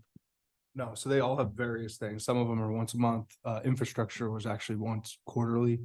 It's part of the reason it's excess on staff to have them tasked to do that. Some of them are once a month, some of them are, I think, do we have any that are multiple times a month? Like currently, I don't. Just the budget. Yeah. But all of them are, you know, be consistent. I think your focus, and this is my personal opinion, you really should focus on the planning commission. Yeah. Which encompasses the infrastructure as well, because traffic safety has so much to do with planning as well. The focus really needs to be closer between those two groups. So I think attending that and finding the direction that they're going in, and then, you know, have some cohesion, I think would help immensely. I'd also keep your eye on the upcoming, you guys have been seeing it in the meetings, but the Economic Development Committee, that is going to be very big in acquiring new companies into town, new business, new developing further. I would definitely be looking at that. We'll be looking for a lot of wisdom and cohesion, especially amongst the committees, to make all of that flow. That will kind of go hand in hand with. Is what that the an mayor's saying. existing committee now? It's, yes, technically, we've, Okay. yeah, it will be rolled out in this summer, June or July, I believe. Check with the Downtown Escator Commission too, because they put on events that they need help with. So you'll attend I'm going to Park and Rec tomorrow night. and then you can report back to, okay. Anyone here want to volunteer to go to the Planning Commission? And the planning commission meetings are the third Wednesday of every month at 2 p.m. If that helps people make decisions on what their timeline is for attending. Thank you. I come up like another once a month, but then some of them are at really inconvenient times. Yeah. Maybe next month. I'd be Yeah, interested to go. Yeah. I'd have to bug out, but I guess that's what you do. Or I can go. You want to go? Mhm. Yeah, We just come here. we can sort that out, Okay. but, okay.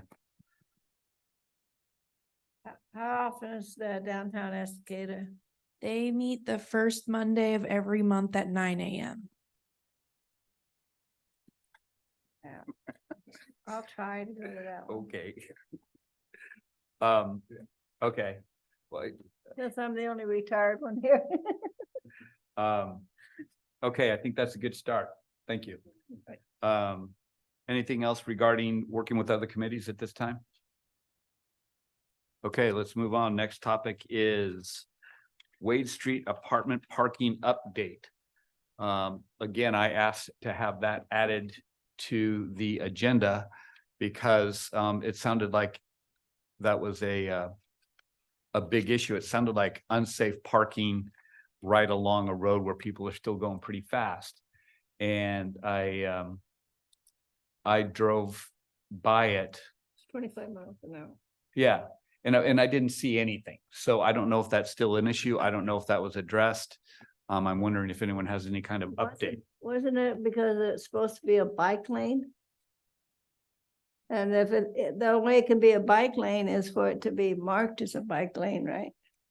It has to have the bike simmers on it to be. And is it wide enough or, Oh, yeah, it's Wide plenty enough wide for a enough. bike. so it just needs It to be looks like painted? it could It be, just yeah, needs it looks like- it just needs the things on it.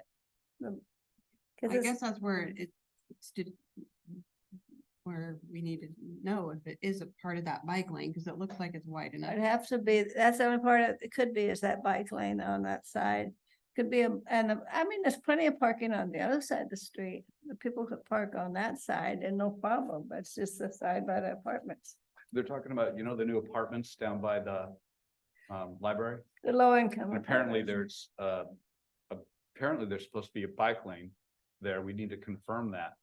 But citizen came in and mentioned that some people had been parking there and go ahead. That was me. Yeah. It was a question because I know that we are using it for overnight. That was also an extension of the bike lane that comes all the way from Wade Creek Park past the library. My question was, is that going to be allowed overnight parking on this temporary road unload parking? Because on the other side of Wade Street, which is Cascadia Ridge, that is marked no parking. But that section is twice the size and width from the curb sidewalk to the actual white line. It's not marked, no parking right there in front of the apartments across the street. From the apartments, no, there is no, Yeah. it doesn't say, that was my question. Right. As when they were unloading last committee, somebody had a horse trailer that was out into the flow of traffic and cars ended up starting to park overnight there. That was my question, would that be, because that is an extension of the bike lane, or is it not? The opposite side of Wade Street is no parking at Cascadia Ridge, just right across it actually is marked no parking, so that was the question. And that was the question when the builder came in here about 2 years ago saying how much parking was going to be at the apartment. He did, the question that was brought up by one of the old Apartments council aren't even members full. was overflow parking, where the overflow is going to be on the street, and the developer had no answer. That was something the city would have to decide, or somebody would have to come up, is that little section right there. Should have taken a picture of it. So does anyone happen to know if the TSP addressed that specific location, or does anyone happen to know if there is a plan for that spot right now? I can say that when that was approved, there was a specific cross-section that had to be built. Right. And then the new TSP adopted a new cross-section for that street. So Don was looking for the plans and I was looking for them too. I can't remember what it was, but it's built the way it's supposed to be built. I know that. So I think we're gonna try to figure out how it's supposed to be marked, but I don't think it's supposed to be a bike lane. I don't think that's how it was in the old TSP. I'm gonna weigh in just a Sure, of second on course. this for you. So I'm looking at a satellite view of it. So there is a marked bike lane at Northwest 10th Avenue on Wade Street on the side that you're talking about. But nothing beyond that. So I think there's a couple of questions that you'll need to find out or get answered. And one of them is, so if the county is turning over that section of roadway to the city, that would come into play. We need to find out what the county designated as. I don't see any other markings, toward Eagle Creek from there. So I can tell you that as far as enforcement would go for the section in front of the apartment complex, we'd probably be hard pressed on issuing citations or warnings or towing vehicles or anything like that out of that section of roadway because it's not clearly marked. So if those bike lane symbols continued past that direction, then someone could be cited if they're in that bike lane. It doesn't matter the width of that section. Essentially from the solid white line to the edge of the roadway now becomes the bike lane, and you're not allowed to park or drive in that section of roadway at any time. But if it's not marked, then there's, then what would end up happening, what realistically would happen is if you did cite or tow somebody, person would come back and challenge that, and then the city would then be paying for the citation would be dismissed, and if there was a towed vehicle, then the city would have to pay or reimburse them for the car being towed. So I think what needs a determination of, does the city now, are they responsible for that entire section? And if so, how did the county hand it over, and what is in the plan? So you can't just go down and, I don't believe you can go Right. down, just put in the bike symbol and say it's the bike lane, but just to make that determination before any enforcement can be done.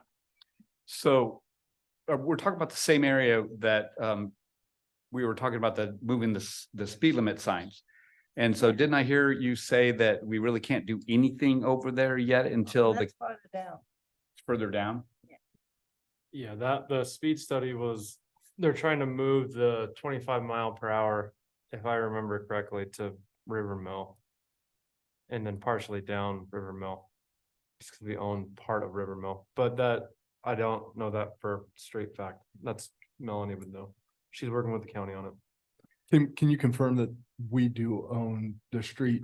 Yep. Now? Yep, Okay. all the way to Deuce. So in the interest of keeping the conversation going, I will loop you in an email, but I will take this to Melanie and ask one, since this is now our street, what does that look like? And how do we address this? It's absolutely for the safety anyway. Something should be determined with it. And I can get you an answer on progress. That'd be great. I mean, this isn't repainting an existing line. This is painting a new line. So, you know, I understand the need to check with proper authorities, whoever that is. But I think that would be our recommendation then, is well, I'm not going to say what our recommendation is. You tell me what our recommendation is, but it sounds like getting that taken care of sooner rather than later is probably Yeah, I have a lot of kids riding their bikes Right. down there, and if they can't ride, if there's a car parked there, they get up on the sidewalks, and there's people walking on the sidewalks, and or they're right in the middle of the street. I go, get off the road, you know. I'd also remind you that that's, I believe, about to be under construction again, being developed. So Yeah. some of these concerns that you have may address themselves here very shortly, Yeah, but well, we got some more apartments going in next door, on the other side of that trailer too, so. So a question just in general, because I don't know. Is there, when we're talking about these sorts of things, is there value in making a motion versus just an agreement at the table to follow up on something or something like that? I don't know how that works. You understand what I mean? you could motion to recommend it to council and then bring it to us and present us, and then now it becomes absolute council being the business. thing, being the Right. key word, an absolute conversation, because now it's a recommendation that's being brought to us that we have to address. Now, I could tell you my word is good, Sure. and I don't expect you to take me for that, but I can give you those answers. And I can go and try to get you these answers in a liaison fashion, but if you want a motion to bring it to council to discuss as council business, that would be the route to go on that. Regardless, I will give you an answer of what Sure, that looks sure. like or how. I can't, in this case, I won't be able to influence a do it now or do it later. That will Right, come right. back to the council ultimately anyway, so. So it would just be redundant to make a motion then, since you're gonna do it anyways. I'm gonna bring it up and I could tell you where you're at on that, since we now own the property. I can give you the information that would say that they are tracking on this and this is their intended plan, or it's even possible that maybe it's been, because this is such a new transaction for us as far as new property, Right. that it could just be something that's been missed, and then Melanie might make it council business. Hey, this was brought to my attention. Oh, we need to address this. So it could go either way. If you want a motion, so you have an absolute, then by all means, motion, so you have an absolute. I make a motion that we take it to the city council about the bike lanes and the markings of the bike lanes. At Wade Street Apartments. From just past the apartments, where the lane actually starts into town. It usually starts on, by Cascada Ridge, by the Campanella's estate sign across, right? Pretty much, and just go all the way into town on it with the bike lane. Okay, Cause we have a lot of bikers here in the summertime. motion's been made. You make the motion? I made Surely a not. motion. I'll second it. So it's moved and seconded to ask the council about the bike lane. Bike lane, yeah. All right, all in favor, say aye. Aye. Aye. All opposed? Motion passes. Thank you, Jonathan. And then, obviously, now that you did that, she'll be able to help you, but bring it. Thanks, your husband. You guys are bringing that when you present, the next time you present an update. Okay. You'll help them. Can you ask sooner? I'm going to inquire about it regardless, Okay. yes, but. Yeah, and we'll look into it too. Like, it's Okay. Yeah. something He's- we wanna see. So next item up is National Night Out specific tasks. If you had a chance to take a look through the packet regarding National Night Out, and recall last year was successful, good attendance. Lots of different groups participating. And I know it didn't happen by magic. You know, there were people doing things behind the scenes before that night, and I have no idea. So I'm hoping that I don't know if this would be a work group situation or how to go about it, but I'd like to kind of talk about what some of those different tasks are and how we might go about moving forward so that we have an event that's even more successful than the one we had last year. So any comments? So this is for us to go around and get volunteers' names. So there's all sorts of different tasks that need to be done. And it's August, so we've got May, June, and July, so we've got 3 months to do it. So simple things like who coordinates with the sheriff's department? Who coordinates with the fire department? Who coordinates with the city? Actually, I'm coming up with that list right now. Hey, John, Yes, sir. this is Heath. I'm sorry, I'm doing this remotely today. I was out of town for work, but this works out well. I helped out a lot with that last year with Melanie. Okay. Melanie sent out a lot of emails trying to contact some people. I did the same thing, and I was the kind of the coordinator for all the different groups that came. And her and I walked out the space and did a lot to set that all up and determine how much space we needed and how much we could fit in there. I think this year we're going to need that entire parking lot. Last time we just took up a little chunk of it, or a big chunk of it, but so I can help out with that again. I'd love to be a part of that, but yeah, I think we should see what we can do to make it a bigger event this year. And I talked to Happy Valley has a huge setup that they do every year. So I partnered with their coordinator and talked to her for a bit, just kind of getting a feel for what they do, who they invite, and that kind of type of thing. So we can definitely make this maybe a topic of a future meeting on who we want to see at that meeting, maybe, or that event. Maybe some of the ones we had last year may not have been the ones that we want to have there. We learned a lot last year, so, but definitely that the information that's in the packet is super helpful, but we can start game planning who we want to invite and how we're going to make that all work out. Keith, is there anything you think that we need to be doing right now? I think we should definitely start putting together the list of who we want to invite, because we can make sure we got some availability. There were several that we contacted, and it was, some of them were a bit of short notice. They weren't able to pull anything together or get someone there to represent. So definitely start getting that on their calendars now would be ideal. Would you be up for developing that list of who we're interested in? And is there any input from the committee on? So what we're talking about is reaching out to people that we would like to be attending National Night Out this year. Yep. Are you talking about booths and stuff? Or are you talking about actual people?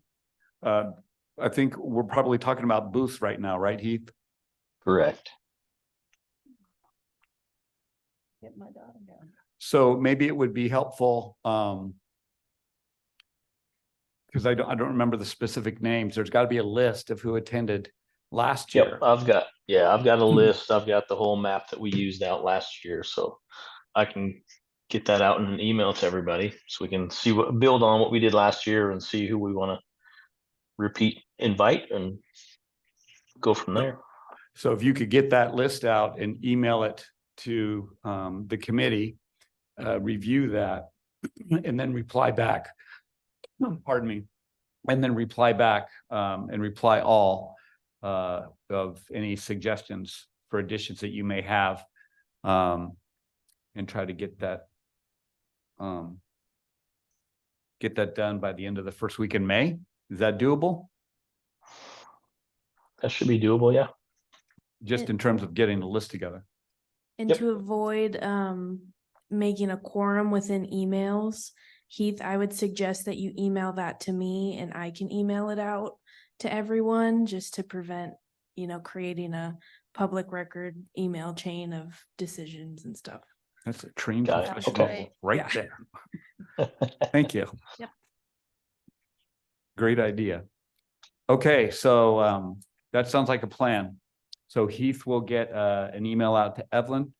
And then Evelyn will send it out to the group. Group will respond. And then we'll come up with a list of potential attendees for this year's event. What day is that? I think it's the 6th. Okay. I'll probably be sitting at a table someplace and have my knee operated. I have to do that, the silence.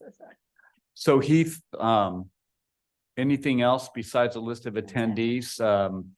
I know that, we had some people that knew, some people regarding food carts and that sort of thing. I also know that we budgeted for some giveaways for kids and stuff like that. Yeah, so we'll need to see what we can source for that. Maybe I can get a hold of Happy Valley again and see what type of merchandise that they gave out or that they get for that type of event as well. So there's got to be, this is a national thing, so there's got to be items out there we can source. Okay. So it sounds like a I'll get a hold of it. reasonable plan. Email out and we'll have a better idea after a couple of weeks of next steps. Sound good? Okay, any other comments on that issue? All right, moving on. Estacada Fire District. I remember it came up, I don't remember if it was the meeting I was here or watched, but I think it was Casey said that, traffic and public safety, Estacada Fire Department is a big part of public safety. And it would be logical to ask them for information. Things I thought about would be, that might be interesting is, I don't know the quantity of calls that are going on, but I live up the hill and I can hear the sirens. And just like with law enforcement, where they're quantifying the types of calls, do they have that sort of data as well? And whatever else, what other type of information that we might be able to reasonably get from them. So do we know if anyone actually did reach out to them? Because I think the minutes just said someone will reach out. It might have been Jim, but he's not here. So I'm not sure if he had reached out to them or was planning to. Okay. Do we know when he's gonna be back? No. Okay.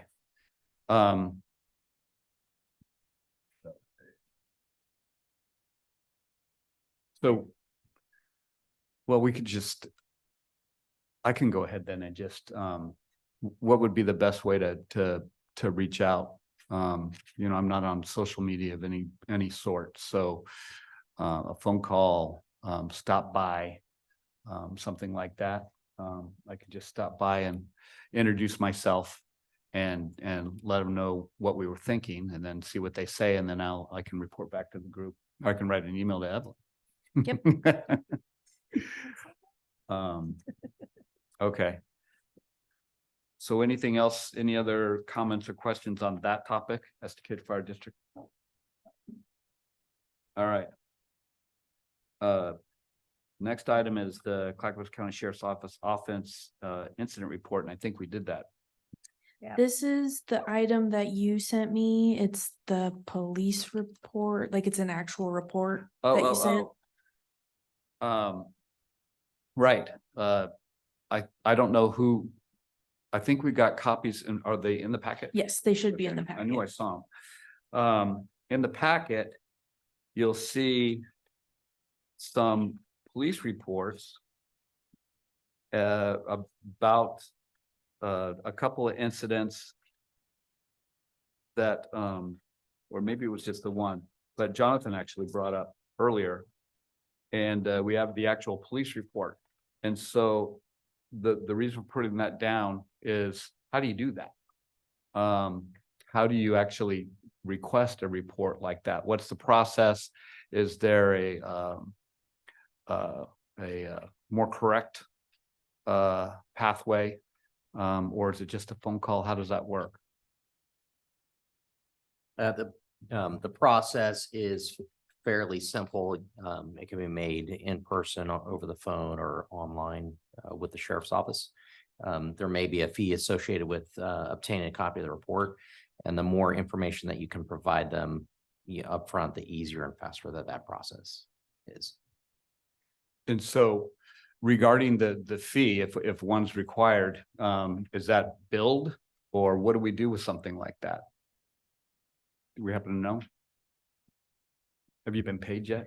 I think this part of this discussion came up maybe a year and a half ago, and I think there was some discussions. I think that may be what kind of started the budget discussion for this committee, just to handle those types of requests. Yeah, and I think Jim might have added in a section for records requests or police reports in your recent budget. Yeah, you did, Um, definitely. So I think you do have that within your budget. I just, in terms of how do you actually do it, and actually, we should talk about this. Who's authorized, or do we even want to use that word, to request a police report? Is that something that we talk about and then have a designated appointee request a report, or is it something that we want to just be able to do? Because I could see I could see the other side of that, where we're getting reports on all kinds of stuff. And what value would that bring? So you have a website that we can go on to during the daytime or whenever and see what kind of police reports we have from investigators?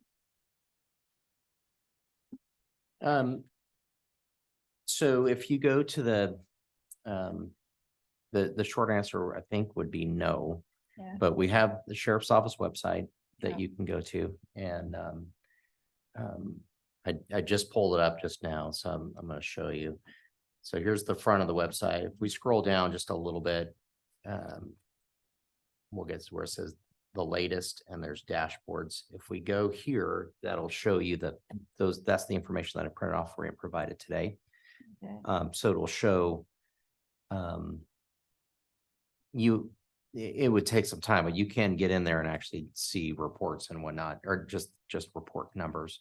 Yeah. But right next to it says request records online. And so you could follow that information.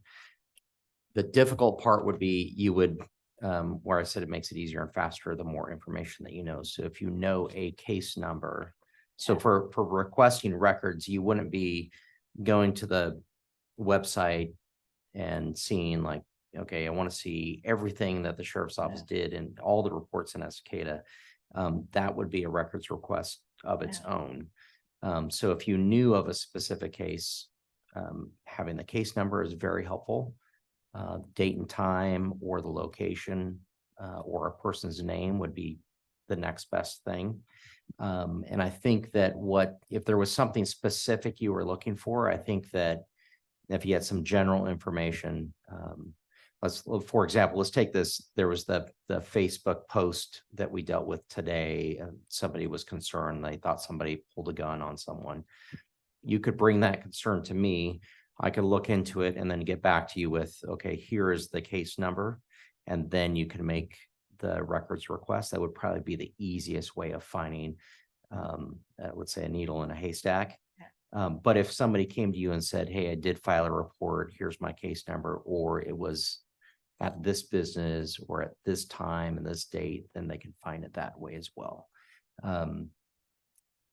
I'm sure that a lot of that information can be filled out online using that tab that I just showed you. Or you could call them on the phone and provide them as much information as possible. There's supposed to be a website called Pulse Point. Is that just accidents and stuff? I'm not too familiar with it, but I think that's more like a it's like an app that it tells you it kind of tells you what we're responding to, what fire is responding to.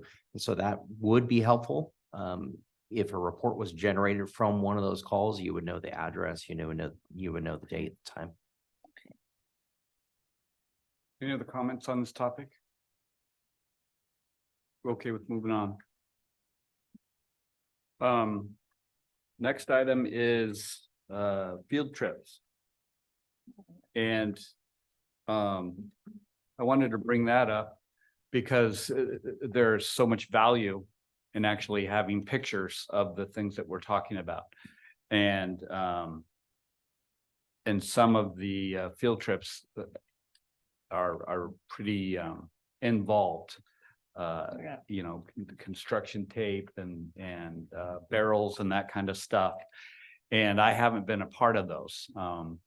And I would like to be, but it's for me, it's either late in the afternoon, early evening, or weekends, kind of thing. But again, we're an excellent committee. Everyone's got different strengths and that sort of thing.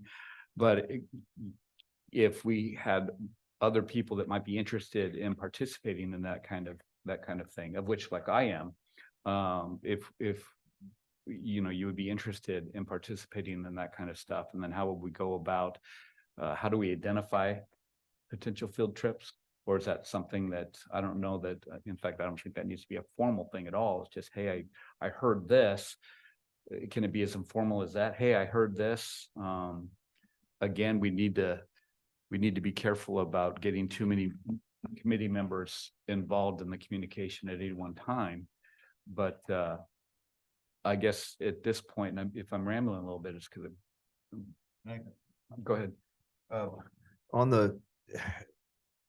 I think the inspiration is to react to is the public. And when the public says, hey, can you do something about this? And that's, we're like, yeah, we can pursue. And we can go out and do a field trip. Thanks, Chief. Thank you, Chief. And, look into the request and take it from that point on. And if there's something we can see that in the alteration of something or to fix something, of course, then we've done mock-up things. Of course, the first one we did was Main Street. And the public was involved in that. That's the public's voice. And we have an artery out here. So an artery of transportation, and safety is involved in that big time. So I think the field trips are dependent on the voice of the people. And that's what's kind of, I believe, go back to that point where we're answering the people. I think that's what we're supposed to do. So I guess the bottom line, and then we can move on, is, recognizing the value of those field trips. And I definitely want to continue to do those. And, I volunteer my services as possible. It looks like there's consensus across the committee that they're interested in participating when possible as well. So, now, one question is, if we all went out in a field trip, would that be a quorum? Yes. yeah, so it'd be 3 or less. So we're going to have to disqualify somebody. No. You can have 3 people tops. Yeah. What I was gonna suggest is maybe you guys create like a task force of 3 or less people, that those are the people that go and do those field Oh, trips. gotcha. That way it's just, you have that group of 3 people in a text chain or however you guys communicate. And then that's you 3 go out and do the field trips, and then you can That's that things at trained that- professional thing again, isn't it? Yeah, we Well, try. Field trips are fun. And they really are, because you're out there and it's in the field. I could go because I live there. I could just walk around. You guys can do your field trip. Okay, okay. You have to stay on the other side of the fence. Okay. Yeah, Yeah, I think we're good. 3 or less and we're interested. yeah, Yeah. And would you okay being the point man with that? sure, love to. There you go. You are now the leader of the field trip. I got yellow tape, I guess. There you go. What I don't have, I'll swipe from Dawn. Okay. Moving on, next topic, there was I believe there was a citizen request. Regarding a radar for 224 Estacada. Or wasn't it for, You're 24. yeah, right by the Les Schwab, right? Yes, and I think you guys have talked about this area before. But she was very concerned with speeding in that there's a crosswalk there, Yeah. but there's no lights or anything. And I sent it over to Don. He could probably speak more to it. He said he's not able to put a radar sign on the highway. Over the highway. Oh, I have jurisdiction over the planter boxes, but not the roads. So Right. I can't stick our radar sign there without I probably have to put in for permits, just like they have to put in for permits on our streets. so especially people going out of town, well, actually both ways. There's no way they're going the speed limit there. You No, know, I think their concern is them coming 65 into town right there and them trying to cross the crosswalk. They sit in the middle like a sitting duck. No, for sure. And I understand there. Yeah. But I don't know how, I've never requested anything from the county or the state, sorry, that's state highway. Could be our voyage of discovery. But, Are you up for requesting, see what happens? oh yeah, no. It'd be very I'm okay with interesting. that. I have contacts to state, it'd be easy. You know, because I can envision based on data. Yeah, That, yeah. you know, maybe we push speed limit signs further out maybe, or something like that. Yeah. But you gotta start with some information first. At Timber Park, start there at 40 and come in. Yeah, are you okay with doing that? Oh yeah, Okay, that'd be Yep. awesome. Please, like, right there. that's an easy one. All right. Next item, fentanyl information request. So I included an email that we received from Jason, I think, with what is it? Opioid outreach. He requested that the traffic and public safety add a resource either on their website or even social media, your Facebook page, of information about the fentanyl crisis. And I included the article that he sent. And also in his email, he sent an example of what it looks like on another governing body's page. I think it was a police department in Florida. So I just wanted to bring it all to you, see if you were interested in adding that as a resource to the website and Facebook, or one or the other. Comments? Yeah, I think it's a green light. I mean, this information here, awareness, the danger of the drug, how it's stuff, and in this, from what I see, I think it's real important to, if that was on the website and somebody scanned and read it, they'd be informed on what's going on. And in the sample drugs there, it shows one of the drugs has Adderall versus fentanyl. The original, the markings on it for identification. You got youth in town that. Anyway, there's stuff that a parent should see, know, and identify. That's in this thing. I think it's right. Information on I this stuff agree. is great, especially, I mean, I'm a grandpa, great grandpa, it's like. You think about this stuff more than the kids, Yeah. you gotta. Inform people, that's me. My sense is that this is such a scary drug. I think maybe a motion. Make it official. to add this information to what? Form of awareness where. Well, no, they're asking specifically to add it to either the webpage or, Or you could add it to your Facebook. Or I think Facebook, or he both. specifically asked for the website, but you also have a Facebook page that you could post, hey, here's this information about fentanyl, check it out. That'd be great. We would get the most response, I would think, the most. yeah, why not Viewed, both? yeah, both, if it's in either of those, with both, yeah. Short format on social media would be my suggestion, and long format on the Mhm. website with additional resources. The only thing I would make sure to add into your considerations is there's. People are not gonna wanna hear, because let's be real, we're worried about our 3-foot bubble, right? That's what we call it in military terms.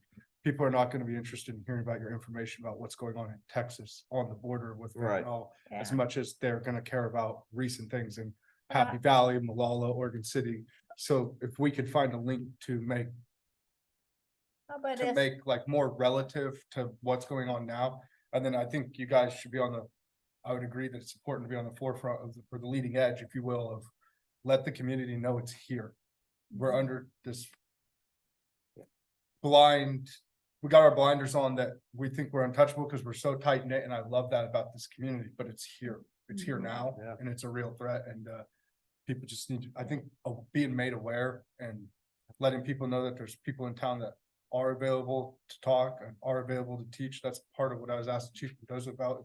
Maybe we could stress that to him, that we want the police to come in and teach, so that there's some people in town that are more read up on what it is, what you're looking for, signs, things, all the little gimmicks, because fentanyl is actually the old one. There's a new one that's Yeah. 10 times, it makes fentanyl look like. Instead of putting it on, That's cool. okay, I- you guys, Okay. instead of putting it on Facebook, why don't you put it on Esticator Locals? Or Esticator Neighbors Helping Neighbors? So the city Facebook pages are not able to post to pages outside because we don't have the ability to archive them. I mean, us, All the Yeah, members yeah. are able to post. Esticator outside Locals of- or Esticator Neighbors Helping Neighbors, and it will be right here in Esticator, it won't be in Sandy or Timbuktu. And So- if you all found a resource other than this about fentanyl crisis in Oregon, you're welcome to send that to me and I can post that at Yeah. any time, or any other information that you guys want on the website. Yeah, you can send it. And it doesn't have to be this specifically. So who vets was this vetted? Did anyone actually go and look at it? I did, yes. Okay, and so I'm assuming that's part of the process before we put anything anywhere, is that someone's actually taken a look at it. Yes. I really like Jonathan's idea about local. And so I mean- Even in the state, right? no, Northwest or whatever, but you know, I agree, something going on in Texas. Might not have the same impact as something going on here, because we know what's going on here. I mean, we talked earlier about that big arrest in Happy Valley. So maybe my sense is we're all very interested in putting something like that on our website and our Facebook page. Yeah. Are we in agreement that maybe a Northwest or Oregon or Northwest based looks site like- would be better? Then how do we go about finding that? I'm not website, I just know the local websites. So I think this is where you reach out to, I could do some research as well, but this is where you'd reach out to Clackamas County, Multnomah County, Washington County as, you know, maybe you could head that and say, hey, this is what I'm looking for. What is your resource? How would you suggest I keep a pulse on that? And then you have the director from the law enforcement on where they would say to watch for more factual, informative news. Obviously, we just asked the chief to keep us in the loop, so hopefully within Clackamas County, we'll be more aware now, especially, but I mean, it's gonna be on you to Google, but I really appreciate your comments about ciphering for credibility, because it's very easy to get washed on reality versus, you know, Right. so I mean, like, my mind, this is just me thinking, I would be like, let's contact the Clackamas County Sheriff's Office, ask them, but let's take it a step further. Let's go to Oregon State Police and ask them their resource. Where are they posting information on things like this related to stuff like that? And then maybe cross the stream, both north and south, hey, California Highway Patrol maybe, or Washington State Police. I'm not sure that I think that's what Washington is, but and go with that. You could also call your local DEA and ask them for relative information and stuff like that. And then, Chief Mendoza mentioned the drug task force that Clackamas County has. I don't know if they have their own separate website, but that would be a great resource to reach out to see if they already have information posted. Do you mind actually reaching back out to Jason and, you know, for all we know, he has a library of geographic links. Yep. See what he says. That'd be great. So I'd also encourage, obviously, the community to, there's podcasts and stuff like that that are going over talking about fentanyl, where it's coming from, how it's being manufactured, the new drug, things like that. They're lengthy, but there's lots of additional resources where people could get sped up on things like that. And this is, I'm more stating this for those that are listening to or watch back on this, to self-awareness and self-education is a key component to fighting any of this. You have to want it on your own and go and get it. So are we interested in getting something implemented before our next meeting, or are we okay with researching resources and then a discussion? We probably should do that because we're talking about our website and our page. So let's do that. Let's I'll take this on, looking for resources that are web friendly, and then if you can reach out to Jason, and then we'll meet back and make a decision next time. Okay, we good? I do believe that is the last item. So reports and comments. Any? Barry? Hi, yes, I'd like to ask a question here. Dawn. Yep.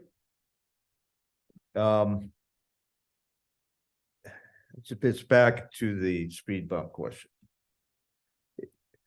So, we had discussed this before, and our liaison had suggested a quantity of speed bumps, and I think you did research on pricing those. There's the hump and the bump, which is different. Yep. Which is totally different than asphalt laid Yep. speed bump, which we have on a couple of streets there. So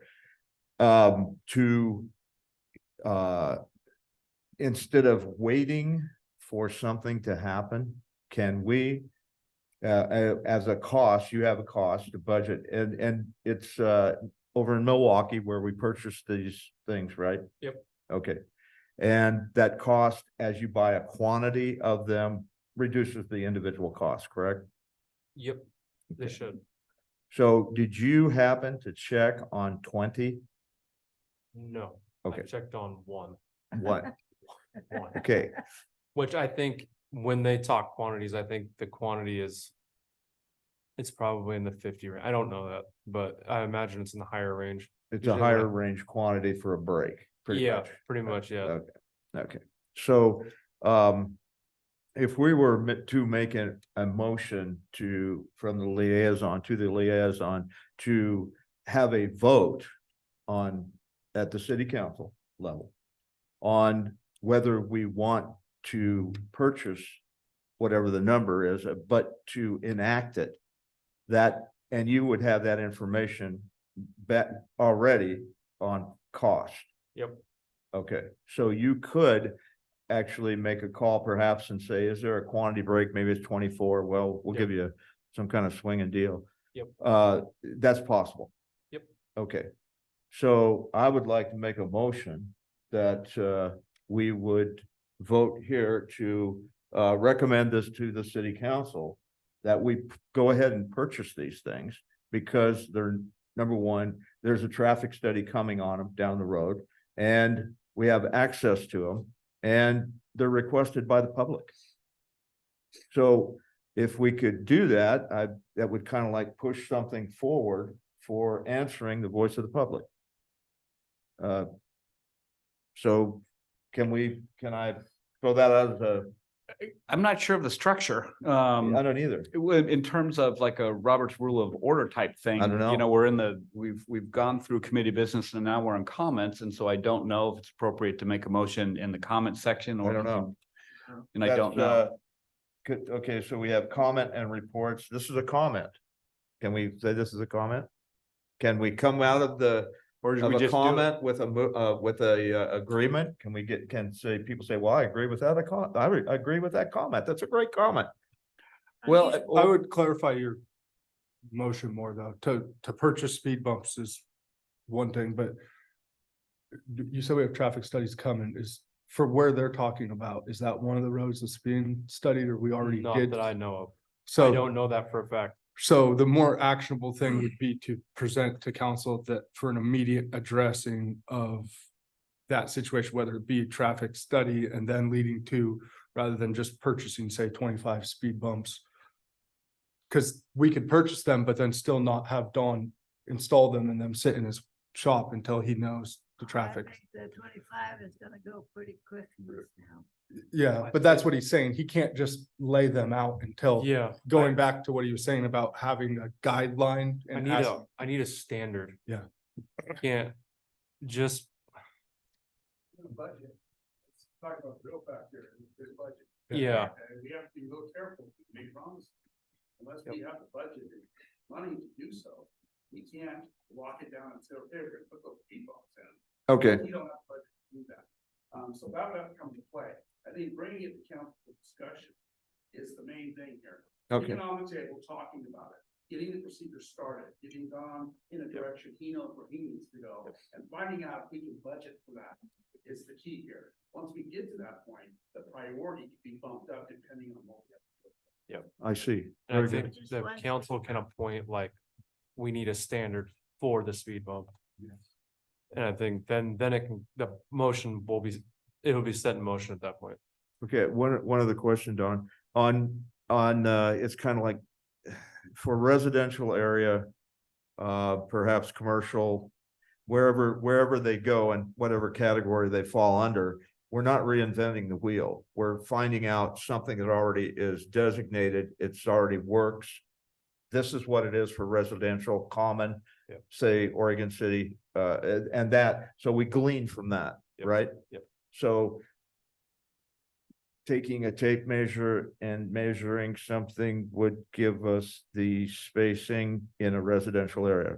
I don't think it's as easy as the spacing as much as. The way I read it, it went to the percent of the road, the neighbors affected, you need a certain amount of signatures to have it put in the neighborhood. There's a lot of factors, and that's why there needs to be a set standard. So, Go ahead, sorry. sorry. So are there any speed bumps in inventory now? I have no speed bumps. Temporary speed bumps. I've only ever seen used in parking lots and on like private roads, I guess. So there's some on like 8th Street. But that's the school's road. I don't think it's the school's road, and they have some temporary, I call them temporary speed bumps in their parking lot. We have speed humps, which are asphalt. And I think that is used more in cities instead of speed bumps. Which speed bumps can be asphalt as well, but we have no speed bumps in stock. So what do you think about a motion asking the council about discussing putting speed bumps in the inventory? Yeah, I would go back to, that's more than doable, but it still wouldn't address Right. what you need for. Yeah. If he had the guideline and then the conversation you've had tonight, he could then take this, if he had the budget, and do something about it as soon as he has time. It would But- go down to like your citizen action form, they can say, we want that. And then like, okay, let's look at the guidelines that are in place. We go through the guideline list, they check all the categories. That's it. Council can then make it, tell Melanie that we want a speed bump there. And then I go in, put a speed bump, or a construction company will put in a speed bump. However, if it's asphalt, it's plastic, whichever is called for. And then it can go into effect. But I think we need a procedure first, or a standard. You could motion essentially to recommend to the council that we create a city code or a ordinance for speed bumps in neighborhoods and traffic along that line, and that will give him the parameter then for it to be brought to us to discuss, and then him to take. It would put it in motion for everything Yep. that he needs. Yep. So it would put it in motion. The other thing is, so the existing ones, were you part of the ones that were on, what's that street they're on? Trafford. Yeah, so is that, you were part of that, or was that before you, or how? I was here. It was done by contractors, Okay. but And it was so done before I was public works director. Did you, okay, I was gonna ask if you recall how that was initiated, because it must have been the people in the neighborhood that said, hey, they gotta slow down, let's put these on. I don't know. Okay, gotcha. I'm not. So Uh, I'm not it's gonna just- answer that. If we Picking got- your brain if there. we there's a could couple of take things. Take a sorry. sign up sheet around the neighborhood and get everybody to sign it. I think it needs to be a standard, like a policy or a form. Something, there has to be guidelines. Because without a standard, everybody would ask for a speed bump in front of their house, and then we'd have. Well, it's not in front of the millions and house, millions in of front of the dollars. school for one thing, on the school road there. And 10th Street, I don't care really that bad, but, when you come off of Broadway and you turn to go on Broadway again, make that corner, people just come swinging around that corner. And there's kids there, there's Yep. kids coming in and out of those cars. I stopped the guy one day and I says, can you slow down in here? And he goes, well, it's posted 20 and I'm going 15. And I wanted to say, have a brain, but I Yep. says, well, just because it's posted 20 doesn't mean you need to be going Yep. 20 when school's getting them. That's one main thing that does need a speed bump is that, Rivermill has no safety. period. And that's another thing is the fire department needs to have a say in it, and so does the buses. All of them hate speed bumps. But just one speed bump around. And that so I corner. think getting everybody in the table, maybe they're involved in the process of setting up the standards. But there needs to be a standard. As we grow, I think we just go back to, it's something that you've identified a need that we need to fix in the code. So that Yep. we have some kind of base guideline to go, where neighborhoods are expanding things like that, so this should be addressed before it becomes an incident elsewhere anyway, so My your little- motion would be to My deal little with it neighbor as boy a. almost got hit. So I know earlier tonight, we talked about, and I wrote it as an action item, speed bump criteria. And checking with other cities, so they're not reinventing the wheel. And we talked about Oregon City, Sandy and Malala. So my thought was, but we can change my thought, but was that we would research that as a committee and then present our findings to the council, or however that would work. Or we can just a motion for the council to, well, we can't do that, but or maybe we can, but that seems like a way to go, is for us to go ahead and do that research for speed bump criteria. Sure. And then, just present that information for the council to do with as they please. Another thing to do, though, would be to maybe make a motion to request speed bumps put into the city inventory as well. So comments on that, on those two ideas? I'm pro speed bump. That's just so, just because of what's been said of the people that live in. So to try to carry their voice into the room, I would say, yeah, an inventory of speed bumps. I don't know. Where do you go from that? We're beating this thing up too much. A little bit, yeah, I think it comes back to the basis, you create a code, you motion to ask the city council to review and create a code. What then is gonna happen procedurally is we're gonna say, oh, we definitely are gonna need speed bumps going forward, then we're gonna task staff, which is gonna go to planning, and they're gonna come back to us and say, hey, ironically, what you're talking about, this is what Malala's doing, this is what Sandy's doing, this is our recommendations, this is, what do you think about this code? Then it's gonna come back to us, we're gonna discuss the code that they've then created using other references like what you're referencing, and then we'll vote on it and it will get it will go from, that's how the procedure would go. So Okay. really to speed this up, your motion would be to identify to council that we need to review a code or create code for Okay. speed bumps in the city and then. Okay. Thanks for being the liaison. Yeah. So go ahead. Well, we're looking for a motion.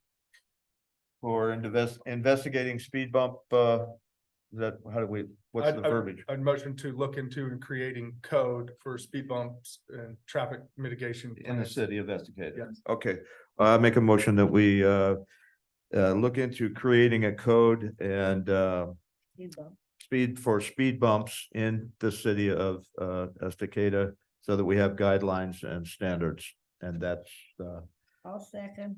okay. So if they moved and seconded to request the council to review a speed bump guidelines for the city of Estacada. All in favor? Aye. Opposed? Motion passes. So we'll finish comments.